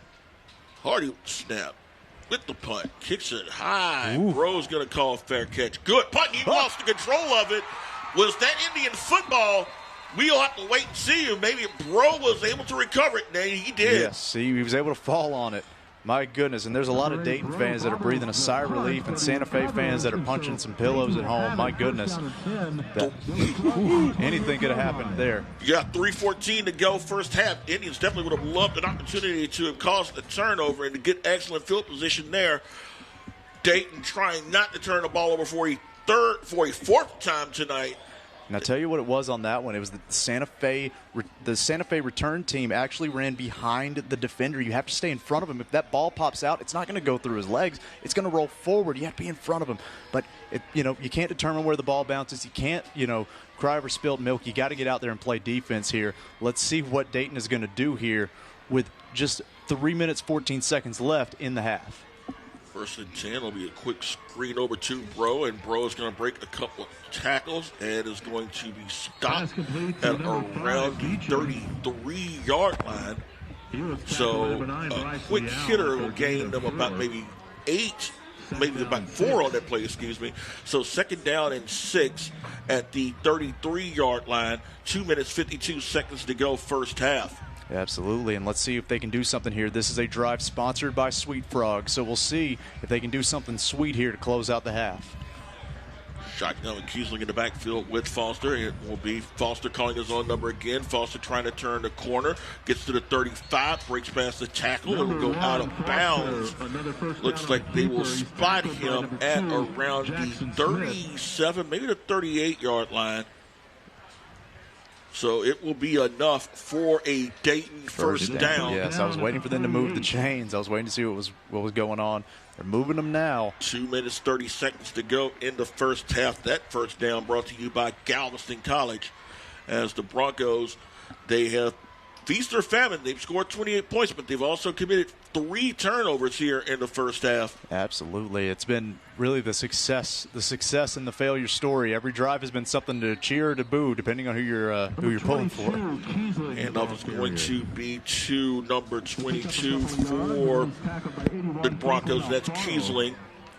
Kiesling gets about a yard, so we are approaching the 2-minute mark here in the first half. Brandon, I wouldn't be shocked if they put it up at the last second here, but it looks like they're maybe content to just kind of run the clock out with the way the turnovers have been going. I'm very curious to see. Maybe with 10 seconds left, you kind of chuck it deep, but who knows? Who knows what happens? Still plenty of time with 1:54 to go. It is Foster rolling out, steps up, avoids pressure, cuts back, to the 45, splits a couple of defenders and got the first down. My goodness. And he has an upright running style. He's not running with his pads low. He's very high. He's looking ahead. He has great vision when he's running the ball. Denham Foster has he has running back vision at the quarterback position. And that's what we're seeing here. He is cutting back and forth, making defenders miss, a very aggressive defense, having a hard time tackling him in the open field. Only a sophomore. It gets better with each and every play. And if you're Dayton, you got to feel good about the future at quarterback with this young man. 1st and 10, and it will be Kaesling. Kaesling breaks a tackle, gets past midfield, gets to the 45, past the 45 to around the 44-yard line. So you'll get about 7 on that play, spotted at the 44-yard line as we are about to go inside a minute here in the first half. And it looks like there's a timeout called. And it looks like it will be, looks like the Dayton is calling it. Yeah, that would be the side I believe that would make the most sense. There we go. 1 minute, 3 seconds to go here in the first half. Remember, join us at halftime. You will get to hear both the bands of Dayton and Santa Fe. We'll throw a few stats at you as well and give you a bit of a recap if you have not, caught the first half. And let us know what you're listening, where you're listening at. If you are in Santa Fe, regardless of wherever you're listening at on this big blue planet of ours, let us know, and we'll be glad to shout you out. Yeah, little shout-outs for everybody in the press box with us. Absolutely. They treat us very well here at Santa Fe. Every year we come here, we appreciate y'all, and they always treat us well, feed us with chicken, take care of us, make sure it's nice and cool, nice and air-conditioned. We can't complain. Cannot complain about the beautiful city of Santa Fe. Not at all. Always a joy to be here in Santa Fe. We'll back to action. 2nd down. Looks like I got 4 yards to go. They'll spot it at the 45-yard line. Foster back, steps up, throws, looking downfield, has a man. Ball is going to be caught. It's a touchdown. And that's what happens, unfortunately, this passing attack when they get behind the defenders and there's not a safety up top. This is what we see. And they ran the ball almost every single play that drive, and it led to that open pass there and for who number else? 8. Zach Bro. Yes, sir. Zach Bro. We've been calling him all night. He's been a bro for the offense, a bro for the special teams, and he is a bro there on that score. Denham Foster completing for the touchdown pass. 4th touchdown reception of the season for Bro. Is the 2nd TD pass of the night for Foster, his 7th of the year. So Montez awaiting the snap. The kick is up, and the kick is good. 5th extra point of the night. So with 50 seconds to go in the first half, it is now Dayton 35, Santa Fe 14. Clear Life Media Game of the Week. We'll be right back. ACU V Banking app allows you to open new accounts, apply for loans, ask questions, or get help. Now take your bank with you everywhere you go. ACU of Texas and V Banking, bringing the branch to you. And it's not a job. If you don't hate it, it ain't a job, right? If you really like what you're doing, it's really not a job anymore. It's like I said, it's a calling.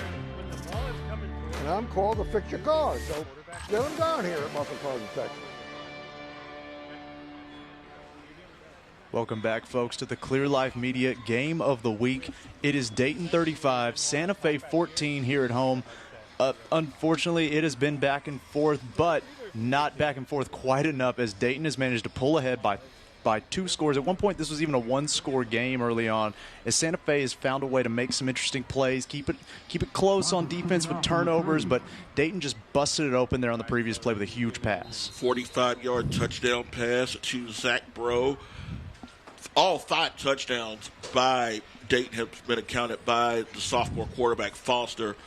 And Montez is going to kick a short one. This will be the first time they've had a chance to return it. First time we have seen a returner, yes. And it's a return to around the 29, make it the 30-yard line. As a return man, number 5 for Santa Fe, Ryan Wainscott.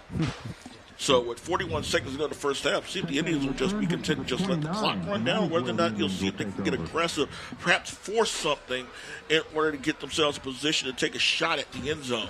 Yeah, absolutely. And let's make no mistakes about it. The Santa Fe offense all night long has been run, run, run. But one of their most successful plays was a pass. So let's see what they do here as they hand it to the up back. Short gain. Looks like they're content to just run the ball out and get to halftime. Handoff is going to be to Garcia. He'll get the ball to around the 31-yard line, so they will give him a gain of about 2, maybe 3 on the play. Second down coming up as we approach 20 seconds in the first half.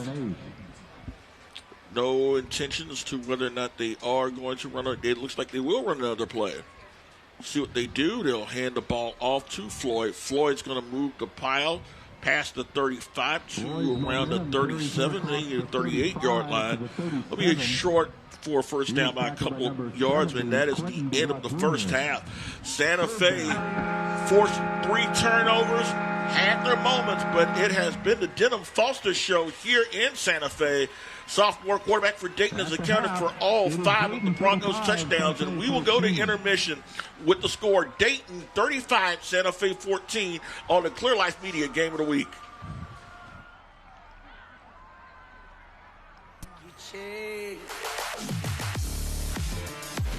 Texas Pit Stop BBQ is now open in Texas City. With additional locations in Galveston and Lamarque, this award-winning barbecue prepares you for whatever comes your way. Dine in, on the go, and catering.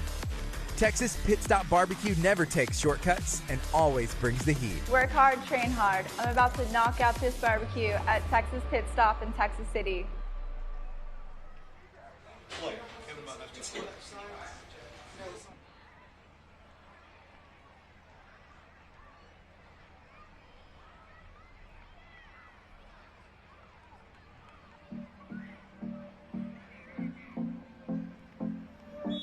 So the United Way gives us a chance to give to a variety of different agencies. They support over 20 agencies. We like that. We know that the money that's given to the United Way, every penny's accounted for.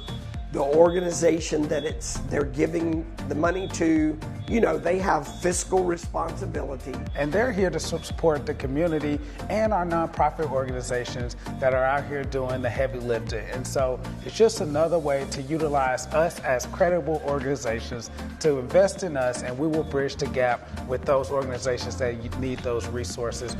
And then we always hear the stories from the different organizations United Way gives to, about how someone was helped or how their life changed through the United Way, the help that came through the United Way. They are the people who are going to be working in our plant, and they're going to be our employees come sometime in the future. And I really like the United Way. They're what I call a tip of the sword organization.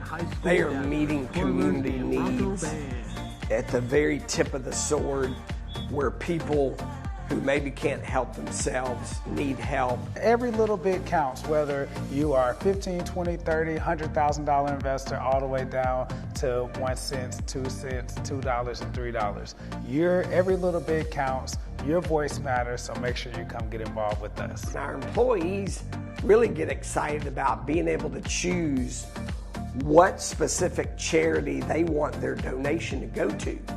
And so they feel like a personal connection. That's United Way. They've already vetted all of their partners, and they're going to make sure that they maximize the dollar that you invest. That's why we like to give through them, and A&A will continue to support them. Learn more ways to donate to the United Way Galveston County Mainland and your impact on the community by visiting uwgcm.org.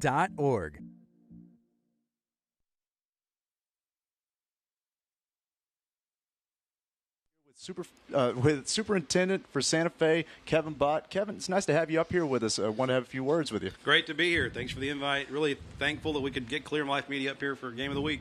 Yeah, man, it's always such a good place. You know, I really mean it when I say I'm terrible with names, I'm terrible with places, I'm terrible with faces, but I remember Santa Fe for their hospitality. I remember how kind you guys are to us when we come in, so we appreciate you having us. We really do. It's a big deal just for everyone to feel welcome. We want people to feel safe and welcome in our schools, in our community, and it's a big deal for us to build partnerships with our parents, with our stakeholders, and so just glad y'all could be here. Absolutely, man. And see, I can only speak for myself. I don't want to speak for everyone. I'm not even from the area. I'm from Alabama originally. But everyone I've met that's from the Santa Fe area, yourself included, the kind of people in the press box, even my barber who just freshly shaved my head, they're all the nicest, kindest people. I always feel safe, always feel welcome. And so, yeah, I mean, tell us kind of about the community. Tell us what it is about Santa Fe that makes it so special and how you create that environment. Obviously, Santa Fe has been through a lot, and as a whole, the community does a really great job of coming together, being supportive of each other, being supportive of our students and our teachers. And it's really, I don't know if you may have seen it on social media, but we work hard to just partner with local businesses, even to support our teachers. We'll bring them cookies, we'll bring them drinks, we'll bring them honey butter chicken biscuits. We want to make sure that everybody's working together in partnership so that our students and our staff and our community can continue to move forward and grow and improve. And that just starts with us being hospitable and welcome. Yeah, absolutely. I mean, it's kind of that Southern hospitality, right? Southern hospitality. Yeah, it's a beautiful thing, man. It's one of those things. I grew up in rural Alabama, single mother, raised 2 sons. It's a classic story in a sense. And I moved to Texas, but Santa Fe always makes me feel like I'm at home. And we've got plenty of those stories here. Of course. So we want to make sure we're being accommodating and listening and trying to get things resolved, help people get their questions answered, and do what we can to, like I said, continue to build partnerships. Yeah, absolutely. And, you've definitely built a partnership here with Clear Life. Like I said, when I saw Santa Fe on the schedule, I kind of just fist pumped. Yes, like they're always so good to us, man. It's just this kindness that you guys extend, and it's this safeness that you guys extend. There's no doubt about that. Well, and Kurt's been great about just helping our kids and working with our school district and trying to promote things back and forth. We want to make sure we're helping promote him, and again, just working together with a partnership with anyone in our community that's going to help us continue to move forward successfully as a group. Yeah, that's absolutely. what we want to do. Absolutely. And it's one of those things where we appreciate it because we're always kind of pitching about like who, if you can help us out, if you can help Clear Life out, if you can do that. And Santa Fe, does that. The school does that, and the community does that, and it's fantastic to see. It really is. And I'm at a loss for words because how many times can you just say that something is good, Well, and I don't mind saying this, but that's one of the huge things we were looking for when we were moving forward with a new athletic director almost year and a half ago. And so Blake Ryder really fit the mold for what the Booster Club was wanting, what the community was wanting. And we really did hire an athletic director, head football coach that fit the profile that the community came up with. It's not like one person hired Blake. We wanted to make sure he fit the description of someone that would come in, bring a positive vision, make sure that they were really reshaping this culture so that these kids in this community had something to buy into and move forward with. You can win, you can lose, but if you have a positive energy and a positive vision, you believe in each other, then you can always do great things. And so, we're down right now 35-14. They've been here before. They've been down. They were down a couple of weeks ago, and I can tell you right now they're getting fired up at halftime. Coaches firing them up. Their coaches are really making sure that those kids feel encouraged and motivated because they can do this. They can find ways to come back, and they can find ways to get creative. And so this, if you'll notice, this fan base and they're still, no one's left. Absolutely. They're all here because they know this is a huge part of being an Indian. We know how to overcome and conquer and move forward, and we're excited. And so we're just really looking forward to this second half. Yeah, we said it at the beginning, and they just pay me to sit up here and talk about football. It's one of the 2 things I know in this world. And so I sit up here and I watch Santa Fe, and I say, man, and I called it at the beginning. Brandon will tell you, I called it at the beginning. This is a team with spirit. It's a team with fight. From the community to the team to the school, they have spirit, and they have this energy about them that you don't really see in a lot of other schools where, like you said, it's 35-14, but they just keep grinding, they keep hitting, they keep coming. And if you're not there for the whole time, and you might miss out on something special. And that wasn't always the case. And it's interesting to me. I think this is probably the first game I've seen in years where there was 7 turnovers before the 7 or is it 8? 7 or 8? I can't remember what turnovers, but 7 or 8 turnovers before the first half is even over. Yeah. And there's obviously so much more opportunity, I think, for both sides. But the Indians are in there getting ready to capitalize. And Absolutely. Like I said, this fan base is excited. They want to stand behind these players and stand behind this coaching staff. And I got to tip my hat to Coach Ryder. He was the right man for the job, right fit for the job, brought the right vision, brought the right energy to help move this program and this school district and community forward.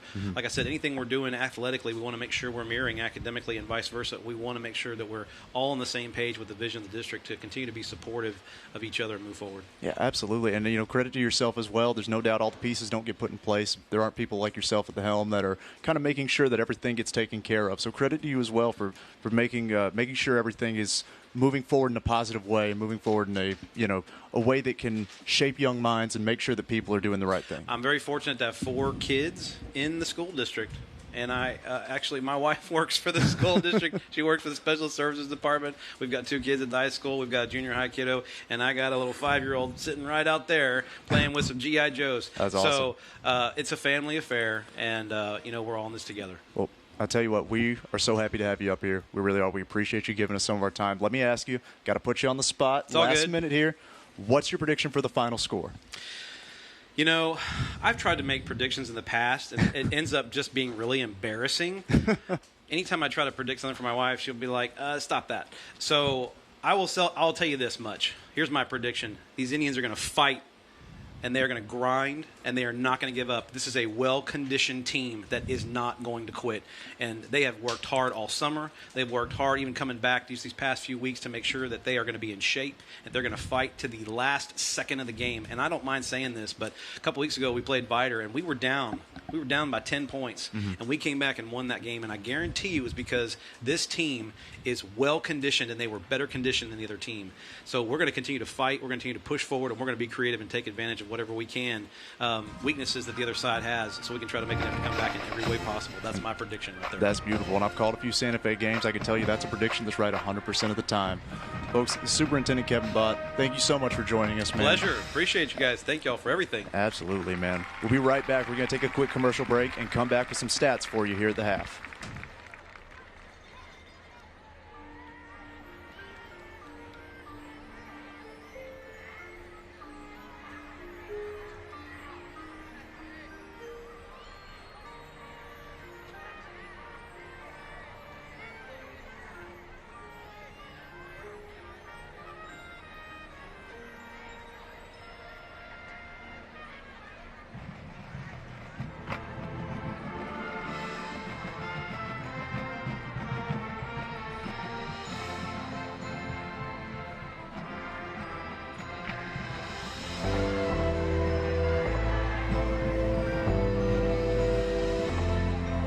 It took a lot to make it here, and it's not easy. At Gartner Coatings, we set the standards. I set the standards. Our quality is way above everybody else in the industry. Gartner Coatings is the leader in specialty blasting and the application of performance coatings, serving not only the greater Houston area, but around the world. We specialize in really intricate coating systems that protect steel and other metals. I set the standard. Yo establezco los estándares. From valves to heat exchangers, pressure vessels, ISO tanks, and tank linings, there is no job too big or too small for Gartner Coatings. You're in the petrochem and the refinery business and the food and beverage business. What you're going to have is you're going to have corrosion on all metal, right? And so our job is to protect it and really to start covering our customers' assets and making sure everybody gets a good project. Founded in 1923 as F.W. Gartner, now Gartner Coatings, has been the premier protective coatings applicator, located in Pearland, Texas. Safety, quality, and production. The pieces that they're looking to coat, really, we're one of the few applicators in the world that can do these coatings. From the minute that it gets here to the minute it leaves, you've got an army of people who are going out there just absolutely trying to revolutionize an old industry. With coating, finishing, and consulting all under one roof, Gartner Coatings sets the standard. Whether it's the guys prepping or the blasting or the coating or the inspections, you know, we have to do our job to provide the best product possible for our customer. To learn more about Gartner Coatings, visit GartnerCoatings.com. At Gartner Coatings, we set the standard. I set the standards. At Gartner Coatings, we set the standards.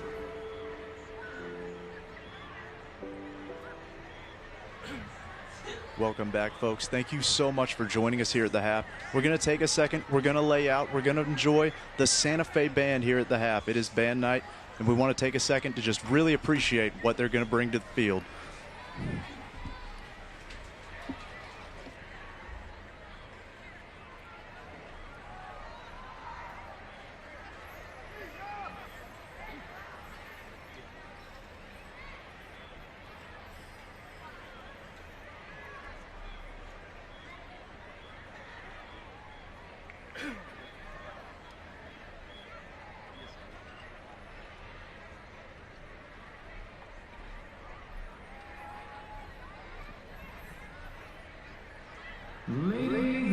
gentlemen, Santa Fe High School proudly presents the award-winning Tribal Dance Team.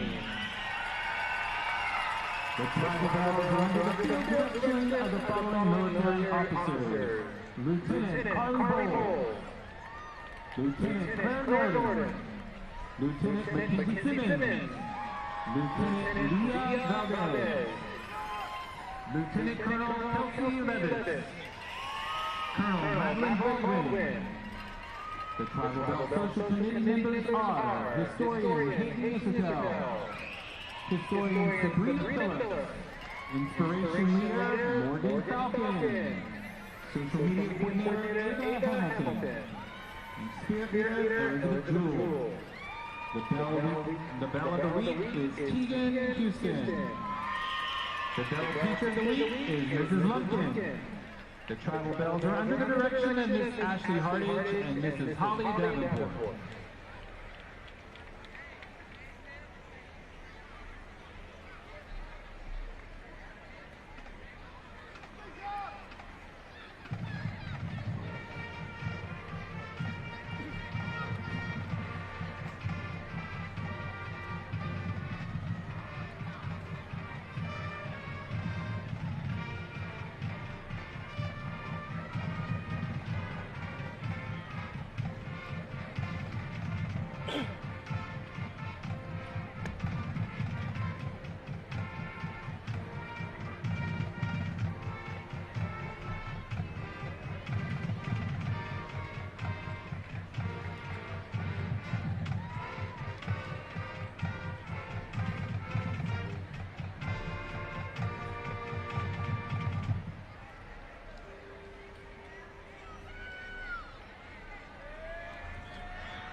Tonight, the Tribal Bells will be performing a cheer routine to the music selection Rock to You Drop.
right, ladies and gentlemen, let's give it up for the Tribal Bell.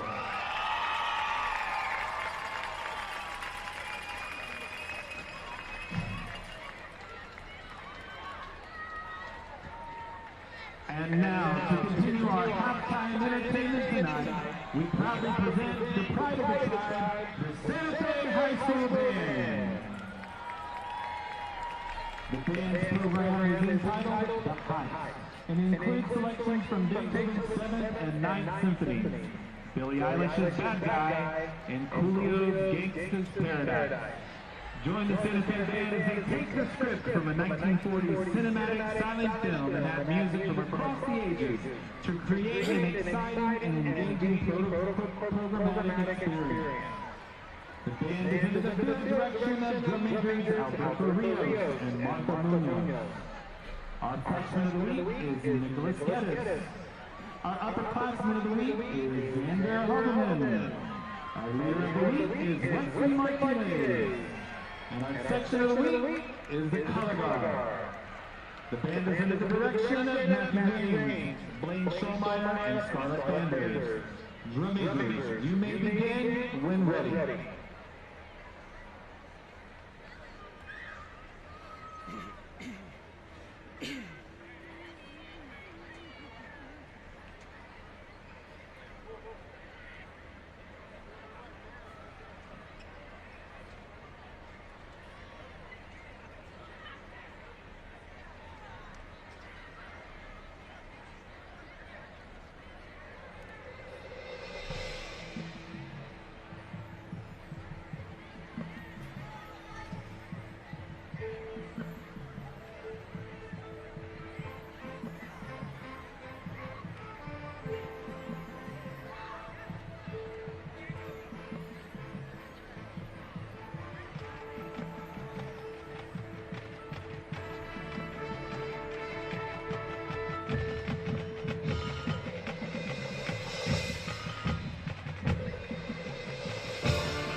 administration of Santa Fe High School, as well as our secretary of the school, Dr. Kevin Bob.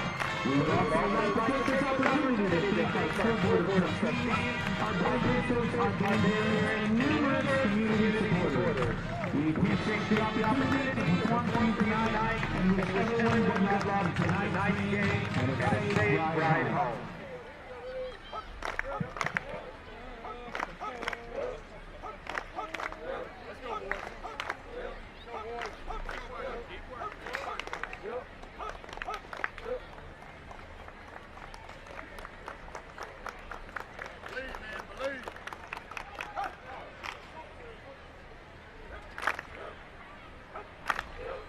Halftime's about 3 minutes left. Can you kind of tell us who's leading what and who's doing what? All right, well, we can tell you that Foster has leading in total yardage by count of 258 to 173, and needless to say, the story has been the play of Denham Foster. Foster, 15 rushes, 119 yards, and he has accounted for 3 touchdowns. He's completed 5 of his 9 attempts for 133 yards, with 2 touchdowns to go along with the 2 interceptions. And needless to say, he has been the focal point of the offense for Dayton. As for Santa Fe, Joseph Floyd, another 100-yard game, 14 carries, 106 yards. He's got the rushing touchdown. He also has one catch for 44 yards that set up the second score.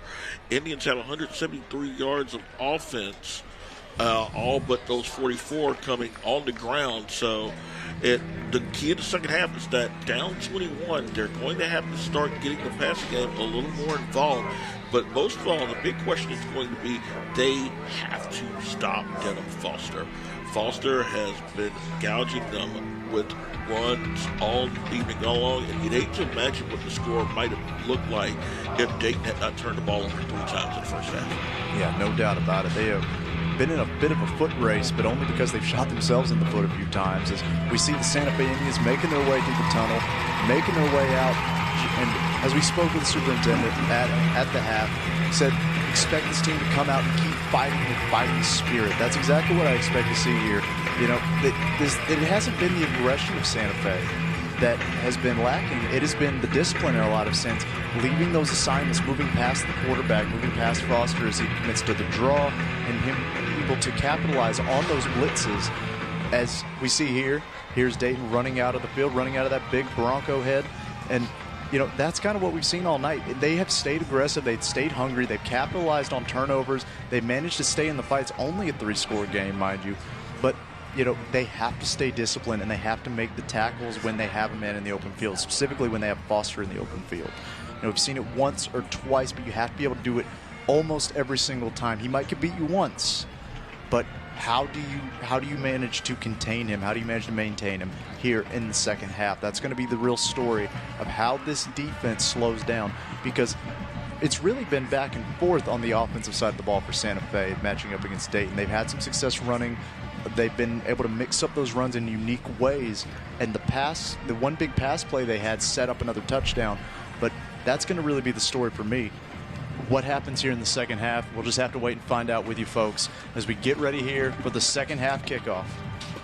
And it will be Dayton receiving the second half kickoff after they open the game, kicking the ball.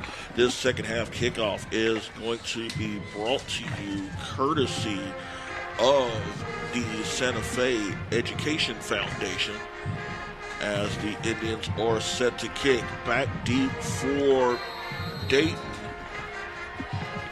Look to see who that is. Not Bro. Yeah, I cannot see a number from. See, it looks like it might be number 3, might be Price. That deep, it is Bro returning the kick. Bro is going to find a lane to the 30, 35, finally dragged down at around the 39-yard line. So he wasn't the guy that was expected to get the return. That actually was going to be Jesse Price. But Bro, nonetheless, showing big playability as a return specialist. He's going to give the Broncos excellent field position here at the 39-yard line to open the second half. You know, we kind of talked about how Santa Fe's had a hard time punting the ball tonight. I wonder if they put Pro up a little bit just in case it was a shorter kick. It's an interesting call there, but either way, he gets a big return, big play there on special teams to start out the second half. Santa Fe needs to knuckle down, buckle down, do something to stop this offense early here in the second. First and 10 at the 45-yard line for Dayton. Foster is going to be in a pistol set with Kiesling in the backfield with him. And it will be Kiesling, and that ball is going to be stuck. Actually, it's going to be Foster taking his own number, and Foster is going to go untouched. 55-yard touchdown on the first play of the second half. It's as if he just snatched the ball out of Kiesling's hands when the Indians came piling in on the running back. And he said, you know what, I'll just do the rest. Absolutely. And once he got into the open field, I believe it was two Santa Fe players that actually ran into each other.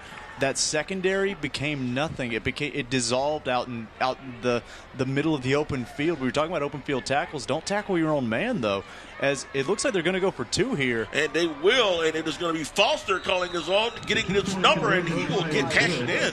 So a two-point conversion makes it now 43-14 with 11:31 to go here in the third quarter. And my gosh, you came into the second half, your Santa Fe, thinking that we could just come out and establish ourselves and get back in the ball game. Little did you know that Denham Foster adding on to his evening, that makes it now 16 carries for 174 yards and 4 touchdowns on the evening for the sophomore. And, Brittany, the passing game has been a little bit back and forth. That running attack has not been back and forth. It has been all one way for the Broncos. It has been a stable back there running as Denham Foster has found a way to get into the end zone time and time again, taking advantage of the Santa Fe defense. So right now, the Indians finding themselves in a bigger hole, down 29, as we see Whittington and Wayne Scott back deep. As Montez, he's kicked it short the last couple of times. We'll see that after getting a little bit of a breather at the half, see if he'll go back to returning and booming him out of the end zone. Kick is going to be a line shot. It's just going to go over the head of Wayne Scott and go out of the end zone. So the Indians, a situation they faced throughout the first half, much of the first half, starting to drop their own 25-yard line. Yeah, no doubt about it. And, we talked about the fighting spirit. They're going to have to really pull that together here and make something of this drive. I've got to believe if they want to have a shot to carry through into the second half, there's a lot of football left to be played. But, you are down, 29 points here? Yeah. My goodness, you've got to start putting something together right here, especially on offense. First down, and it will be a reverse to Wayne Scott. He is slammed. My goodness, a legacy collision-style slam there from Ashante Allen, bringing the boom down on that run. That sweep got nowhere. That gained maybe a yard at best, and it'll give him a yard, so it'll be second down and 9 for Santa Fe at the 26-yard line. You want to keep the ball in a variety of hands, but you're going to have to start getting the passing game involved right here. Handoff is going to be to Floyd. Floyd is going to be stuffed at the line. He might have got a yard, maybe 2 on that play. They're going to give him credit 4 yard. So a 3rd and 8 situation coming up for Santa Fe. And you got to figure that the Broncos are going to pin their ears back and bring pressure, knowing full well that the Indians are going to have to start throwing the ball a heck of a lot more than they did in the first half. Absolutely. And if I am head coach Blake Ware for the Dayton Broncos, I am daring Santa Fe to throw this ball. I'm begging them to throw it because all they've done is run. We've seen, 2, 3 passes, maybe the entire game. 1 super successful. Here we go. Let's see what they do. Pressure up. Ball is going to get screened by Floyd. And Floyd is going to be dragged down behind the line of scrimmage. It's a good plan in theory, but the ball was hung up so high to where by the time Floyd was able to recover the ball, he had a host of defenders wrapped around him, and that play lost considerable yardage. And I tell you what, I believe it was Jeremiah Stevens, I believe it was number 42 for Dayton, who got caught up in about 3 defenders and made that into a cluster of a play. It was not a clean screen. He was able to get himself in there and make that much more confusing than it should have been. 4th and 11, Hardy to punt, and Hardy is going to shoot a wobbler that Bro will call fair catch on. Ball at the Santa Fe 48-yard line with 9:41 to go here in the third quarter. And you've got to think that Dayton after getting that quick strike on the first play of the third quarter, you got to think that they're going to try to go for what would essentially be a knockout blow to try to make this a 49 or maybe a 50-14 lead. And really put the pressure on the Santa Fe offense. Yeah, absolutely. And we saw them go from 2 after that previous score. There's no doubt they've come out looking to strike the jugular vein. No doubt here for Dayton. They want to put this game away. They want to try to snuff out that fighting spirit as quickly as they can because they know they're going to be for a fight for 4 quarters if they don't. 1st and 10 for the Broncos as they will go to empty backfield. Receiver to the near side is going to be number 7, Dawson Victorian. They're waiting for the first down marker to get straightened out. They will spot the ball officially at the 48 of Dayton. Brandon, they do not have a safety to that side either. Look for the deep pass, most likely. There's actually some confusion here by the referees. Yeah. Let's see if they can figure out, trying to figure out where the ball needs to be spotted. Yeah, oh, it looks like, oh, you're right. That is a penalty that is going to take them back I'm not to sure. the 42-yard line. Did not see what the penalty was. A hold. Hold, okay. We were being told here up in the booth it is a hold. We both missed it. The booth caught it. But it's going to be first down. They do not have a safety to that near side. 1st and 10. Foster back, steps up, shoots a shot downfield. Ball's going to be caught. Reception made by Jeremiah Stevenson. He caught the touchdown earlier, number 42. So the big fullback got over the middle with a big reception down to the 25-yard line. So a gain of 33 on that play makes it 1st and 10 at the 25 of Santa Fe. Empty backfield now. Foster calls his number, turns the corner inside the 25, inside the 20 to around maybe the 16-yard line. So he'll pick up 9 on that play. Absolutely. The pass sets up the run that sets up the pass. We're seeing it here. This has been the bread and butter all night for Dayton. You know, and on the previous play, we called that there wasn't a safety there. It didn't matter. Denham just put it right up between the safeties. A beautiful pass there and a good run on the play right after as well. 183 yards on the evening for Denham Foster on 17 carries. He'd be a great running back, I tell you. with the touchdown passes included, he's an even better quarterback. Actually, 2nd down. I'll call it 2nd down and 2 from the 17. Foster turns the corner, has the first down, dragged past the 15 to around maybe the 12-yard line. So tack on another 5 for Foster. And the tackle was made by Blake Elkins. Met him out there in open field. You know, that's what you want to see. You want to just make sure he knows he's going to get hit if he's going to try to get out there. And that 1st and 10, this drive brought to you courtesy of Visit Hitchcock, Texas, as it is an opportunity right now for Dayton to visit the end zone for a 7th time this evening. Foster rolls out, looking, lefty, steps it, throws wide open end zone touchdown for the 2nd time tonight. Jeremiah Stevens. Yep. Yes, sir. They connect for a score, and right now with 8:02 to go here in the 3rd quarter, it is now Dayton 49, Santa Fe 14. Yeah, and they came out looking to play ball. It was a casual rollout. This offense is clicking on all cylinders. We saw them stutter occasionally in the first half, a few interceptions, a few fumbles, but now in the second half they are rolling on all cylinders. The defense is rolling on all cylinders. They have come out hot as Dayton as they look to go up 50-14 here with the extra point.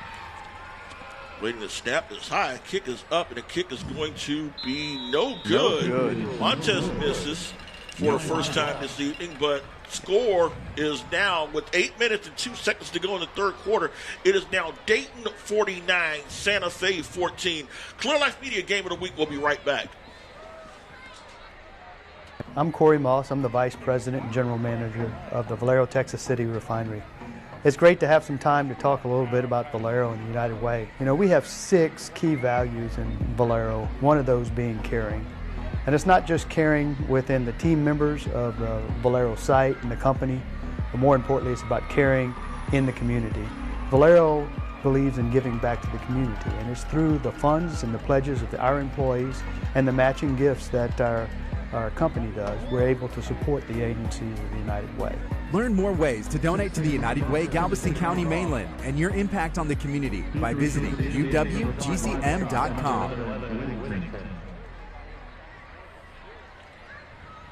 Welcome back, folks.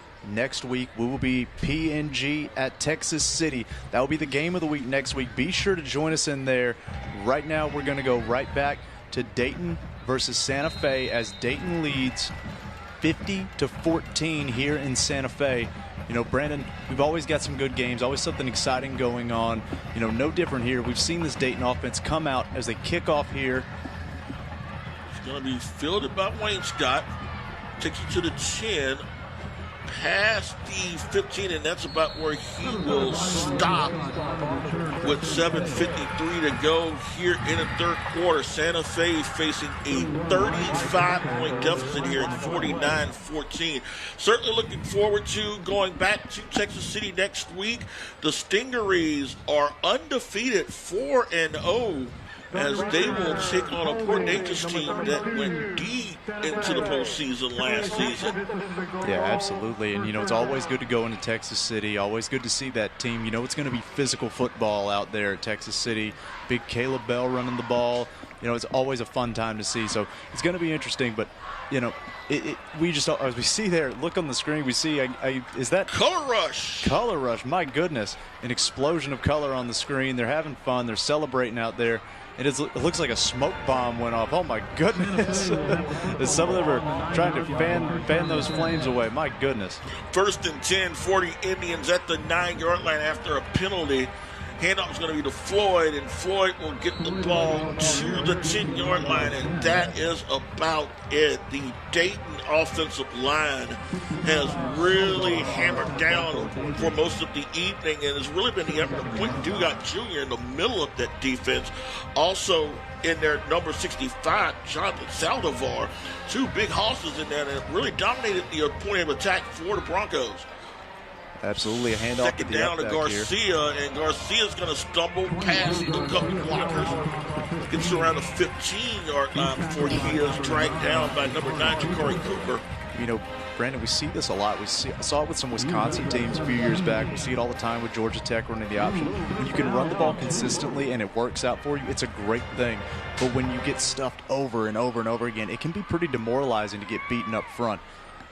Handoff is Floyd, and Floyd is going to be stuffed right at the line. All right, 4 or 5 white shirts there on the tackle. Stevens in there. Dugat was also in there.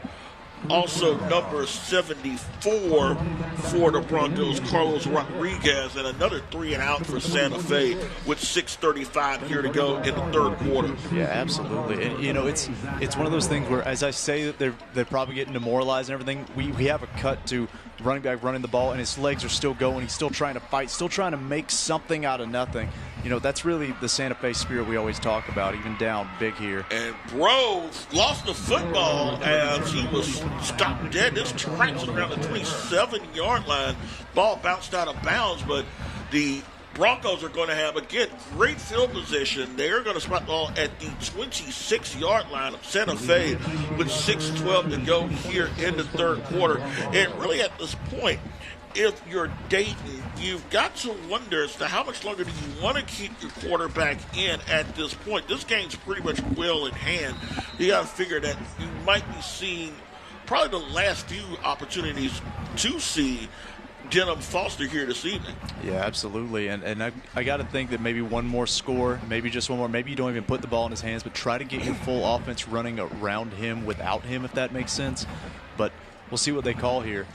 Foster hands the ball off, and it will be Kiesling, and Kiesling will go to around past the 25 to around the 22, maybe the 21-yard line. Let's see where he'll spot the ball.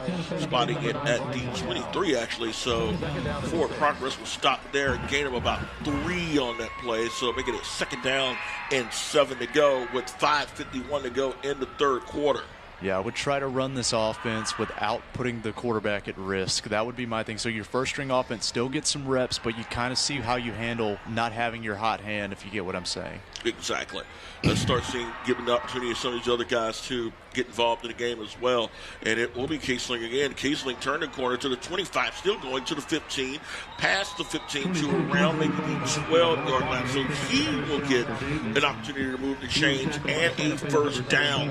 Absolutely. This is a BNO Construction level of drive right here, where we're just seeing the offensive line has asserted their dominance against that defensive front.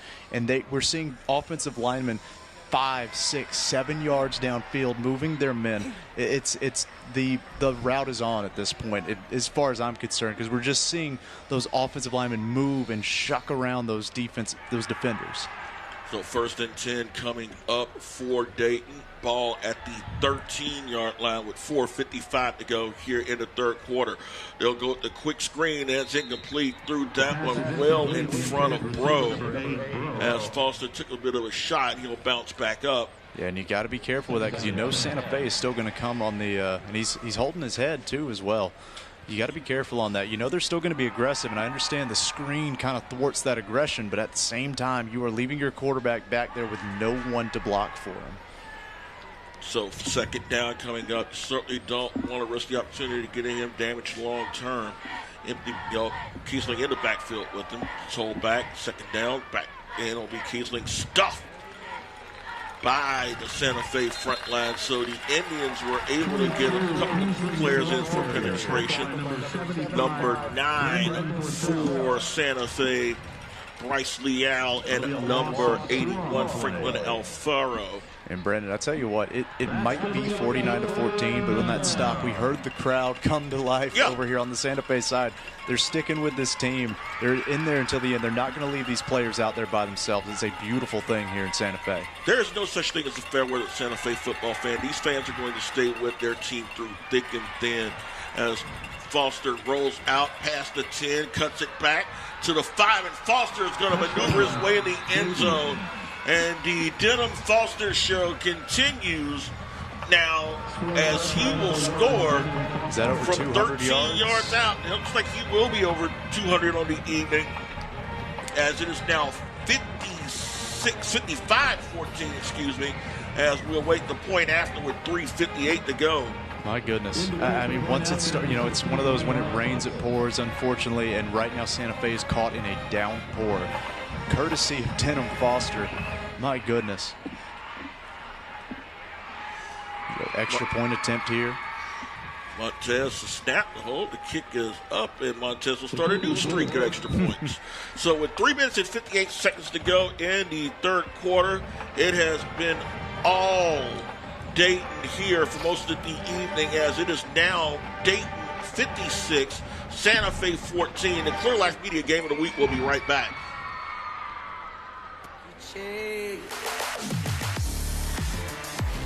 Texas Pit Stop BBQ is now open in Texas City.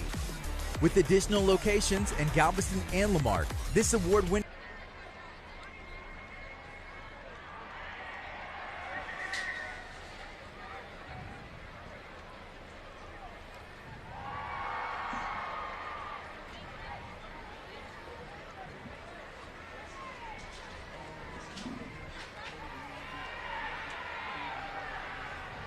Broncos to kick off again. Deep to receive, Wayne Scott and Whittingham. Welcome back, folks, to the Clear Life Media Game of the Week.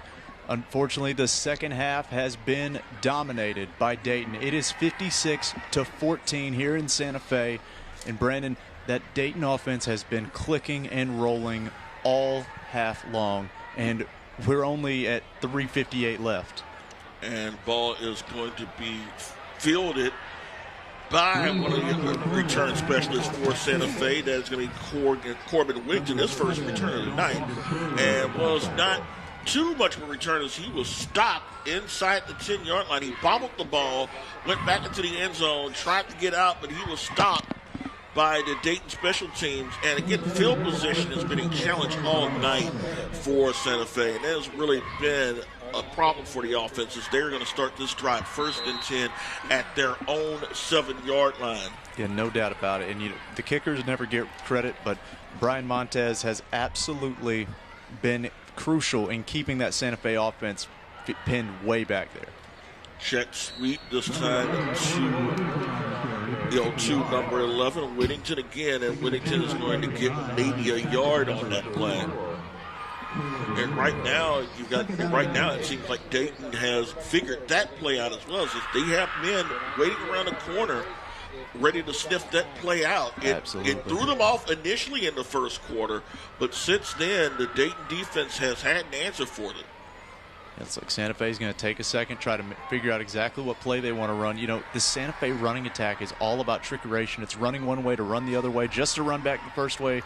But Dayton has honed in. They figured it out, and this is going to be flag down and false start that will take them back even further as we approach the 3-minute mark here in the third. And again, you mentioned the fact that Montez, this game is going to be highlighted by what the Dayton offense did and what Denham Foster did and what the offensive line's done. But really, Montez deserves a lot of credit with his ability to pin the Santa Fe offense deep and keep them from having a short field to work with, as, again, Floyd stopped pretty much at the line of scrimmage. He might have got a yard. Yeah, absolutely. It is hard to score on offense when you're starting every drive from the parking lot. And that's kind of what has been the story. They've managed to have some success here and there, but they have not been able to get a passing attack going, and the running attack now has been whittled down by this defense. Dayton has figured it out. They're out there grooving and dancing on the defensive line, and it looks like, here we go, let's see here.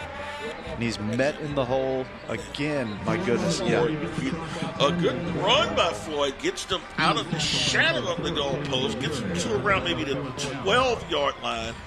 But again, another 3 and out for Santa Fe here in the third quarter. We're going inside 2 minutes of the third as Hardy will be set the punt. He's going to be lining up about maybe a yard or two deep in the end zone. I would not be surprised if Dayton came for this one because they've been very aggressive here in the second half.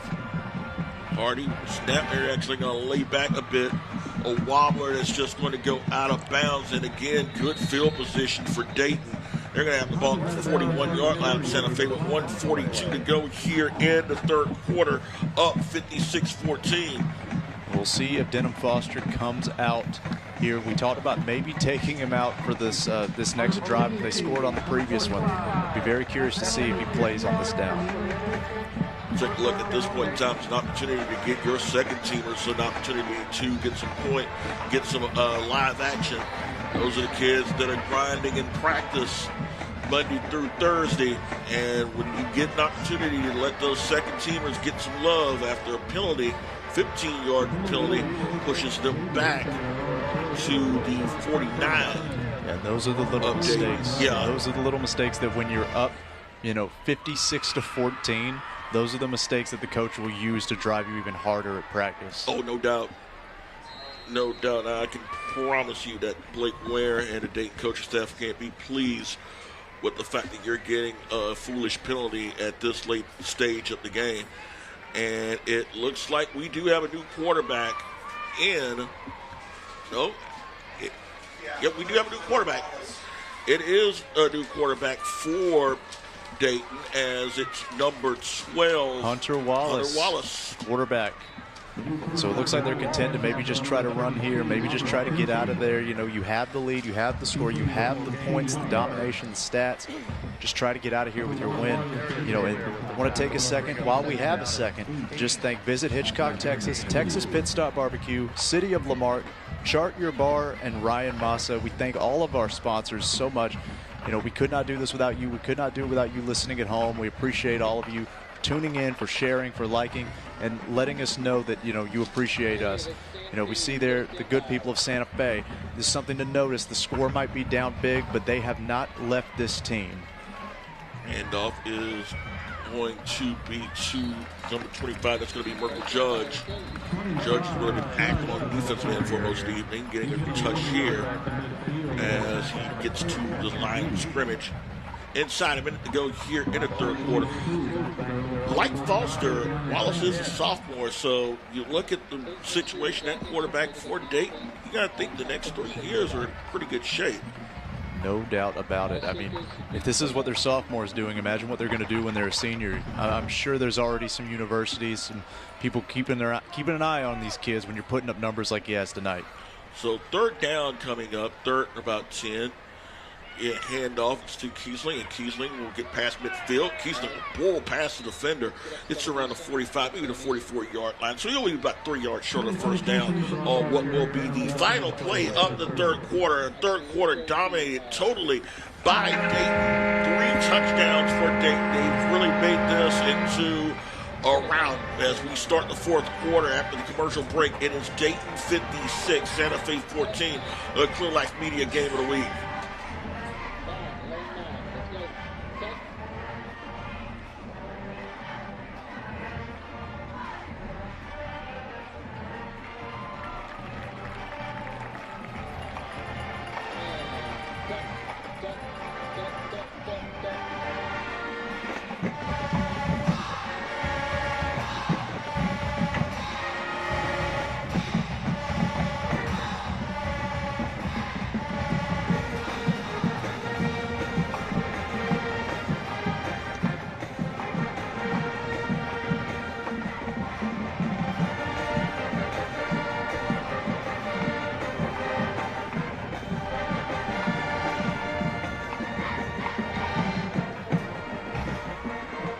Is Dayton 56, Santa Fe 14. Brandon Williams, Clay Robinson here as we approach the final 12 minutes of play. And for the first time tonight, Dayton is going to punt. You know, that's something you can bring up to your second string. Like, we did not punt until you got on the field. You guys got to play harder. Again, it's these little things that coaches will use, these little psychological games that they'll play to make the good team get great. Montez will punt, and Montez is going to bounce, shot down to around the 17-yard line. Fair catch made by number 2, Jackson Smith. Smith has been one of the highlights for Santa Fe. 2 interceptions and a fumble recovery. Yeah, absolutely. There's no doubt he is one of the people that kept this game close in that first half. But unfortunately, the third quarter was so lopsided for Dayton. They came out like a house of fire in the second half, and Dayton pulled this game. The score that you see right now, folks, this 56-14 score was mostly that third quarter. If you're joining us now, Dayton came out in the second half with a game plan. They asserted themselves, and they made this into a blowout when it was a 2-3 possession game going into the half. All breaking shotgun as they opened up this drive in a pistol formation.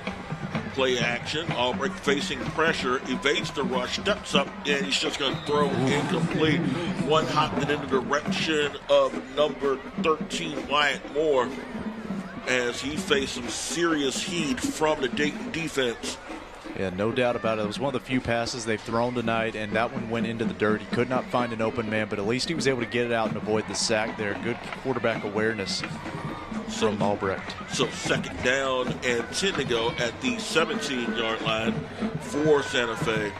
Albrecht steps, throws, flag is down. Intercepted, and that is going to be a pick 6 if it stands. It's number 31 for Dayton. We'll see if it stands. That's Aaron Wright. Number 15 for Dayton. That's Lance Willingham with the pick 6.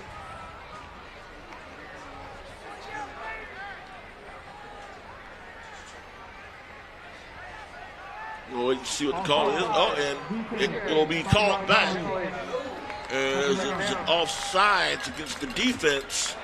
That's most likely why the pass was thrown so quickly. He had a free play, so he thought might as well just throw it up and see what happens. So no harm, no foul on that one. We'll move the ball up 5 yards. You see there the student body of Santa Fe hanging in there with their team. Second down. And it'll be Floyd. Floyd is going to be stuffed again. Floyd had 106 yards in the first half, but he has found the rough road here in the second half as this Dayton defense has greeted him almost the second he touches the ball. You know, if you're going to run with the Broncos, you better be a stallion, and he has been beat in the foot race here in the second half. They have beat him back into the stadium. So it's third down coming up, third and about 6 for Santa Fe. 10:45 to go, and it'll be a handoff to Floyd. Floyd with a first down and more. Good play there. Still running hard is Floyd as he'll get the ball to around the 38-yard line. Usually his best run in the second half. He'll get the ball to the 38, and a 1st and 10 for Santa Fe. It's actually their first down of the second half. Make no mistake about it, that run was set up by the pass. They were able to move out, motion the quarterback out to the right, move that pocket, and then this previous play, he hands it off as he's motioning out to have some trickeration. Again, get that ball moving the opposite way that the defense expects it to. But here on on first down, they're going to get Garcia with the carry. About 4 or 5 yards here, it looks like. Yeah, about 5 yards as they're motioning. They're moving up to the line, moving in the hurry up. Back into our formation will be Floyd with a huge hole, and there's a flag down. Flag down, and it's a timeout by Dayton. We'll go ahead and take that timeout with them with 9 minutes and 53 seconds to go here in the ball game. It is Dayton 56, Santa Fe 14, and Clear Life Media Game of the Week. We'll be right back.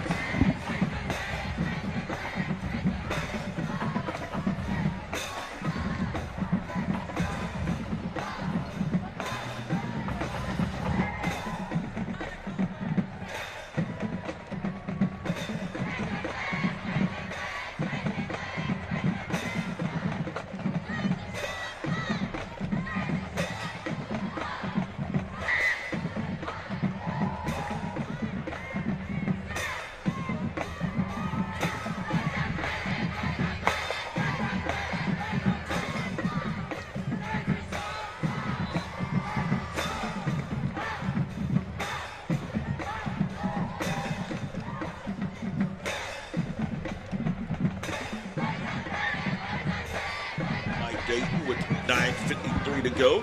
Indians with the football, 2nd and 5 at their own 42-yard line.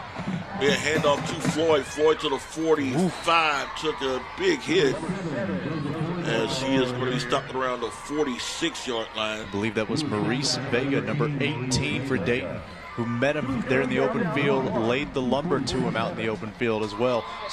Just preventing, look at that yard line, just preventing. It is 3rd and 1, folks. Great tackle there by Maurice Vega. So it'll be a handoff to Garcia. Garcia's got the first down. He will get them past midfield to around the 48-yard line. So the Indian ground game grinding, and at this point in time, your Santa Fe, you just want to get the ground game feeling good about itself going into next week. You're going to take the L here. You're going to 3-1, 0-1 in district, but they're still playing football after we played this season. So you want to try to go out and get as many positives as you can. As Floyd still grinding, taking defenders with him. Gains about 2, maybe 3 on the play. It's about a 2-yard gain. We'll get the ball to the 46-yard line. 8 minutes, 51 seconds to go. 56-14 Santa Fe, trailing Dayton. You know, I made the comment about Floyd maybe not being a stallion, but my goodness, has he been the workhorse? There's no doubt about that for this offense. He will get a breather as Blake Mancuso, number 21, comes in to give him a breather. 2nd down coming up at the 46-yard line. Got to wonder with the 2nd string back in there, will we see a pass? No man in motion. They will No, go sir. with the reverse, and it is going to be stuffed. Good play by Ja'Cory Cooper. Cooper's got an interception on the night. He has played a very solid game at cornerback as he stuffs the play there, stopping Wyatt Moore pretty much in his tracks. No gain on that play. Yeah, no doubt. And it seems like if they don't run some kind of reverse or some kind of counter play, the Santa Fe offense does not have enough speed to outrun this Dayton defense to the corners. So 3rd down coming up.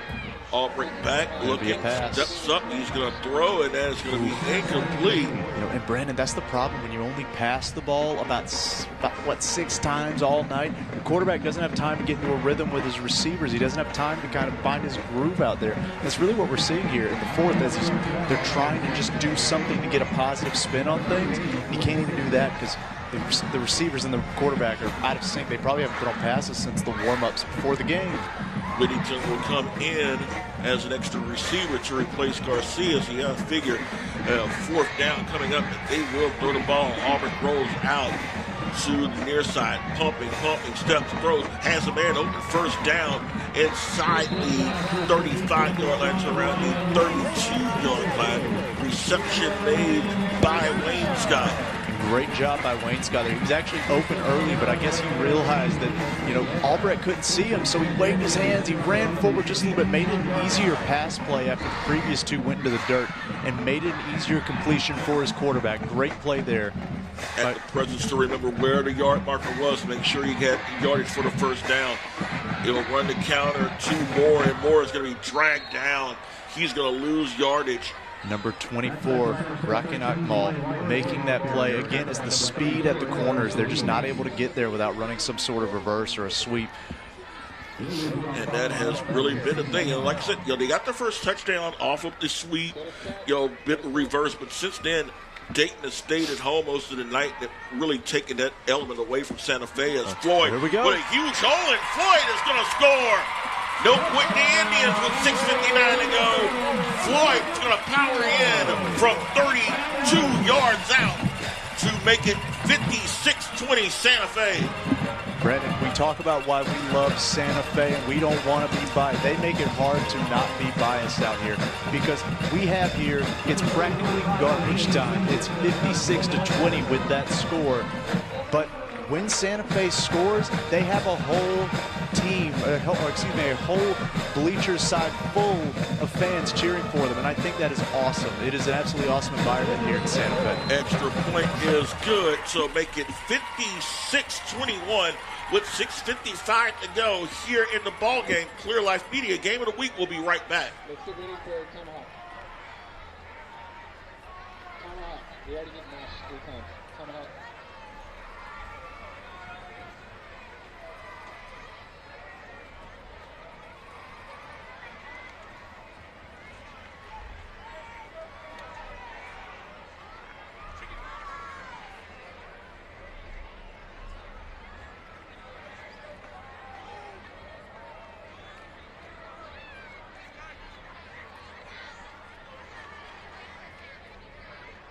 Okay, we're going to do tomahawk and then get ready for shot it out.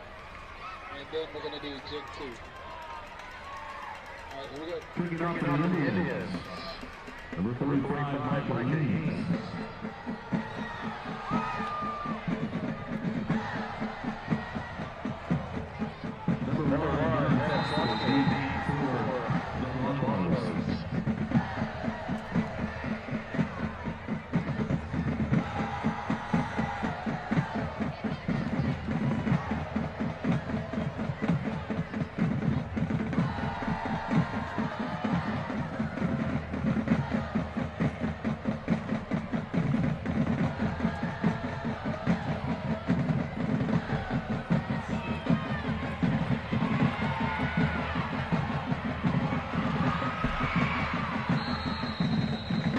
Number 1, that's Marque. Looked like that was Foster and the number 1 out there.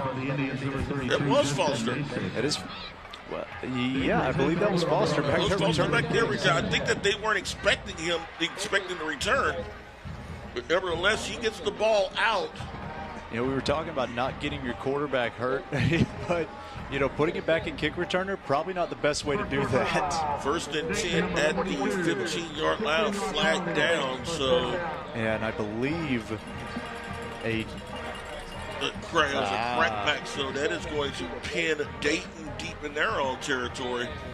Yeah, we're getting the calls up here now, folks, and the score is actually 21-56 in favor of Dayton. If we could get that change on our scoreboard, make sure the folks at home know that the score is 21-56.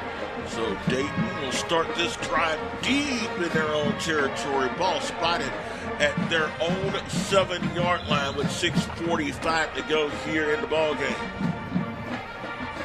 There's no doubt about it. Santa Fe will continue to fight. They will continue to fight until the clock hits 0. Wallace will just hand the ball off. That is going to be number 25, Judge. And Judge probably gets to the line of scrimmage. The Indians will continue to swarm after the ball. They will try to get every opportunity they can to score as much as they can in the final 6:27. So they'll do what they can to try to get the ball back. Absolutely. It is that Santa Fe fighting spirit brought to you by Santa Fe Education Foundation. So they're going to let Wallace stretch the offense out a bit. Seen him under center for most of the time since he replaced Foster. So shotgun call. It will be just a handoff about a yard or so. Looks like, again, it's going to be 25. Merkle Judge, actually 22 on display as McKeesley. So third down and long, third and 9 coming up with 5:45 to go. So Indians with another opportunity to get a 3 and out and could have some excellent field position if they can make the stop here. Yeah, absolutely. Santa Fe not losing that fight. They're trying to stay in this game as long as they can. So Wallace will throw. Ball is going to be incomplete. So Wallace's first attempt is going to be an incompletion. And a 3 and out for the Indians. And again, opportunity to put some points up on the board for Santa Fe. 5:28 to go. Absolutely. Make this game seem closer than it was. That's what happens when you fight for all 4 quarters. You might wind up getting some points and keep yourself from being, quote unquote, embarrassed. But there's no embarrassment when you're fighting the way the Santa Fe team is. This game isn't over yet. Stranger things have happened. If Santa Fe can get a quick strike here, maybe you might make things a little more interesting. Artez with the punt, and this is going to bounce past the 45 and will die down around the 47-yard line. So the Indians are going to get good field position on this drive with 5:14 to go here in the game. Down 56-21. And as Santa Fe comes onto the field, want to take just a second to thank Galveston College, Legacy Collision, Texas City EDC, Muscle Cars of Texas, United Way, Galveston County, Mainland. Want to thank all of our sponsors real quick as Santa Fe trots back onto the field. Try to put some more points on the board, make this a little bit closer. Again, our score is 56-21. Auburn in a shotgun pistol formation. The man in motion. It will be Moore turning the corner. Moore dragged down. That is a horse collar. And then it's going to be a horse collar. And 15 yards. That's a no-no for number 4, Caleb Ramirez, who is going to be called for the horse collar. And that is going to move the Indians 15 yards. Absolutely. We hear the Santa Fe side. They come to life. Actually, they're waving it off. Okay. Well, okay. Not what you would expect, but they're waving it off. A short gain on that play then. So a game of about 3, so make it 2nd down and 7 as we're inside 5 minutes, actually at 4:46 remaining. And I believe the line judge says he grabbed him by the pants, not the collar there. I believe that was why the call was reversed. Up the middle, it's going to be about a gain of a yard or so. Make it 3rd down, and that is Mancuso. Actually, it's Garcia on the carry. Garcia and Mancuso are in the backfield now. Floyd is out. Perhaps his night is over. I'll make sure that you keep your bell count fresh for next week. No doubt about it. You want to make sure that nobody gets hurt here in the second. 3rd down, handoff is going to be to Mancuso, and you'll get about a yard on that play. So 4 minutes and counting here in this one. Ball is by the 43-yard line. So 4 minutes, about 6 yards to go for the Indians. Figure that you might see a pass play here. See if they can extend the drive. See if they can get an opportunity to add some more points here. Have to see what happens here. They'll toss it. 2 more, and more to the 40, more to the 30, 20, 10, 5, and that's a touchdown for Whitemore. My goodness, keeping this game closer than it should have been. There you go, give it to him one more time, and Moore passes it in. This time, 43 yards out. My goodness, 27-56. Santa Fe, we talked about it all night. It's that fight. They just don't go away. It is inspiring here at Santa Fe. So plenty of fight left in the Indians with 3:27 to go. as an opportunity to add on to the score to make it 56-28. Snap, kick is up, and the kick is going to be good. So 3 minutes, 27 seconds left. It is now 56-28. Santa Fe, as the Indians' ground game found some life here in the fourth quarter. 2 long touchdown runs. Floyd a 32-yard run, and Blackmore on 4th and 6 catches everyone off guard. 43-yard run. He sprints around again and outruns the Broncos defense. No doubt about it. It was a fake handoff to the fullback, a fake pitch to the running back, and then an actual pitch to the wingback as he sprinted by. Incredible run by the offense there. Plenty of fight left in Santa Fe. Still 3:27 to go here. So perhaps you could get another stop in Santa Fe. Maybe you get an opportunity to get your offense, maybe one more score. No doubt about it. I mean, they're not going to go away. That was the prediction at halftime by the superintendent, was they will not go away. Santa Fe will continue to fight, and I agreed with him. We're seeing it here. Brandon, it's been incredible to watch. It is inspiring to see someone fight from underneath the way Santa Fe has in the second half. This is a team that is going to show no quit. Even if they were up 56-28, they will still come with that same intensity as they are set to kick. They've got 10 in up front, and they will push this one. And will bounce it in. This is Foster, and Foster is going to fall on it. So second straight time they go after the quarterback. It was like the last line of defense back there for Dayton. Indians can get the ball back. You know, he's been a great runner. He's been a great passer. His return game, not that great tonight. Going to say, if we're going to make one mark against him tonight. But on that note, and I think I already know what you're going to say, player of the week, got to go to Denham Foster, right? It has to go to Foster. Well returning guards rushing. He runs for 4 touchdowns. He passes for 2.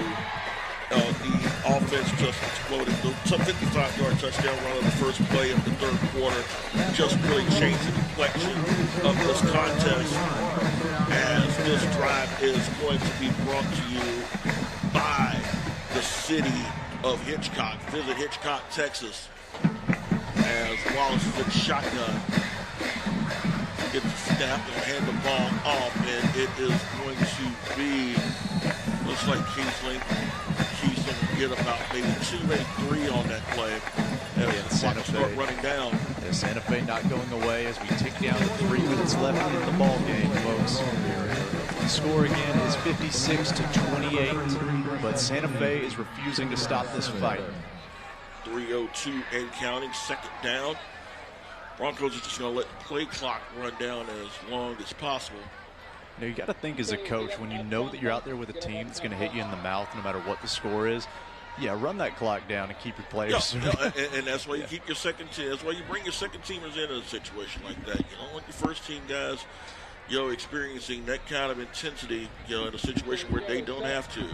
Play clock down to 2, down to 1. It'll be a handoff. Gisler drag a couple of defenders with him to around the 28, maybe the 29-yard line. See where they'll spot it at. They'll spot it at the 28 with 2 minutes and 21 seconds to go. Stops the play. Santa Fe is going to call a timeout. Let's go ahead and take this with 2:16 left. It is Dayton 56, Santa Fe 28 on Clear Life Media Game of the Week. Hi, I'm Anna with Legacy Collision. We are a female-owned collision repair facility. Treat everybody like family. We can fix almost anything, and today we are going to fix this bumper up right. 7887 FM 2004, Hitchcock, Texas, just south of the blimp base. Come on down and see us anytime. If you have any questions, give us a call, 409-440-8900, and let's get to fixing this bumper. Clear Life Media Game of the Week. We are winding down here. 2 minutes, 16 seconds left in the ball game.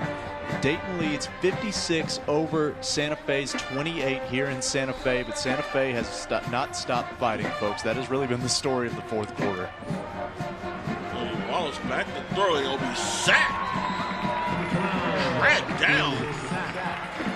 That is a Pharaoh, number 81 for the sack, and the Indians are going to take another timeout. 2:09 to go.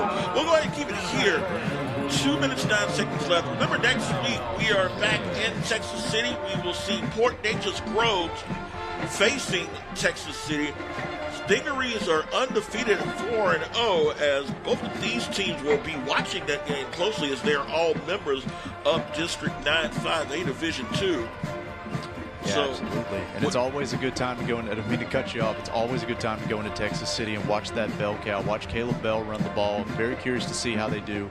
You know, it's just always a good time to be here on a Friday night, call the action, you know, call the games, and just, you know, connect with the communities and let people know, you know, that we're seeing your students, we're seeing the game play out, and it's always a good time. You know, we appreciate you joining us on social media. We hope you join us next week as well. This game's not quite over yet, but you know, we just want you to know how much we appreciate you here at Clear Life Media.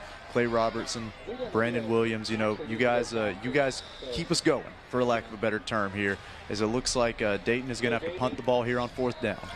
So it'll be another punt for the Broncos. Montez lined up and around his own 10. He will take it flat down, and they will stop it before he got the punt off. It's a false start on Dayton. Offense number 25. So your false start will push that one back 5 yards. Take a look and see as to who is watching us live. Yeah, absolutely. If you've got any people, and we apologize, we have not gotten to the comments tonight. It's been a little bit of a rumble here tonight. But if we have anyone in the comments that needed a shout out, please, by all means, Brendan. Oh, well, see, Lori Hilton saying, "Whoa, Ryan Wainscott, you appreciate that last score." As this ball is going to be high, I'll take a bit of a bounce that will favor Dayton. After, for a moment, it looked like it would favor Santa Fe. Ball is going to be spotted at the 42-yard line now.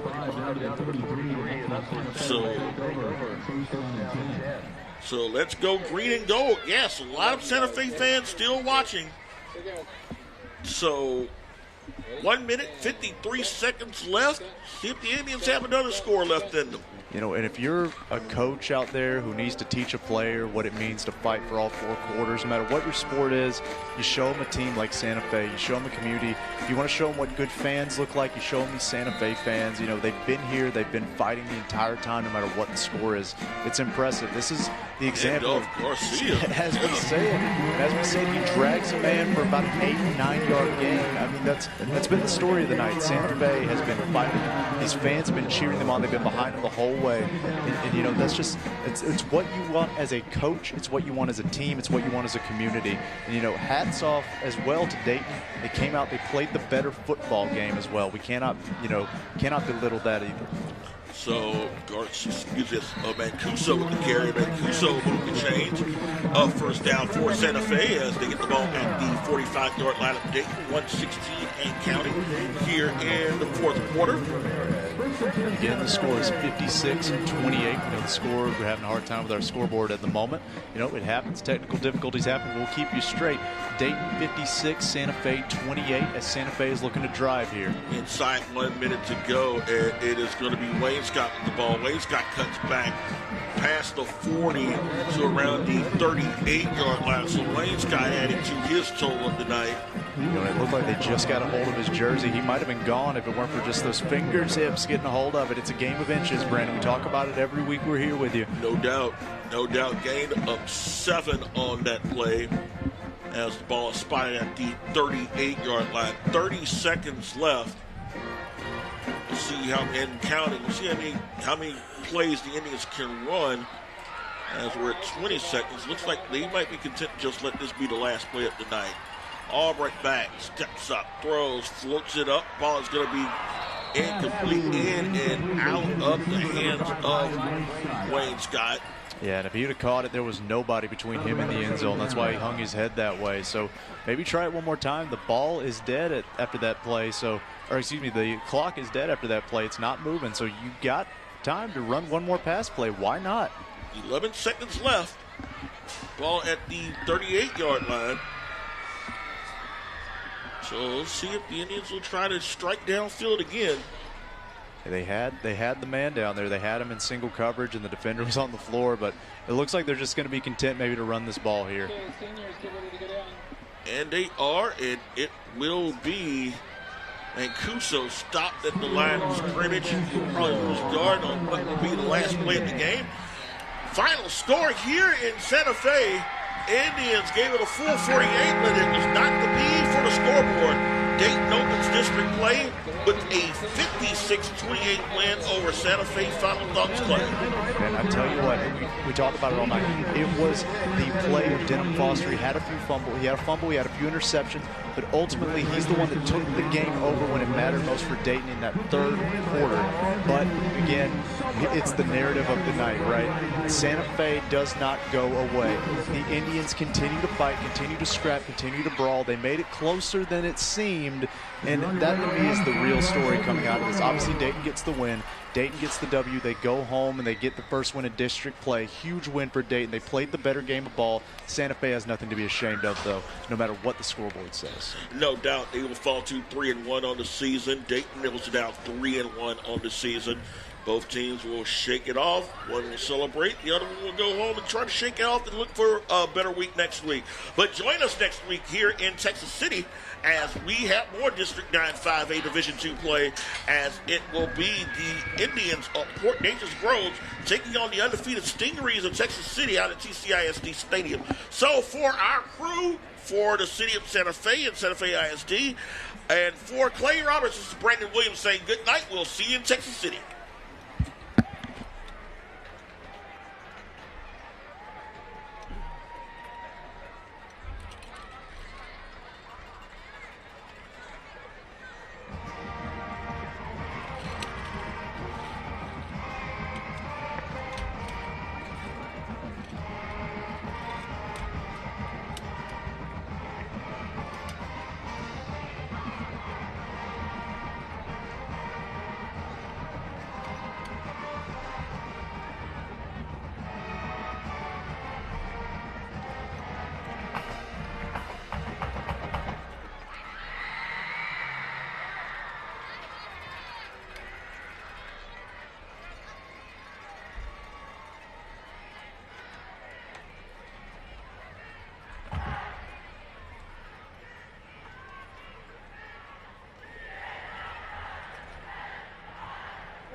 Okay, go ahead and start cleaning up around.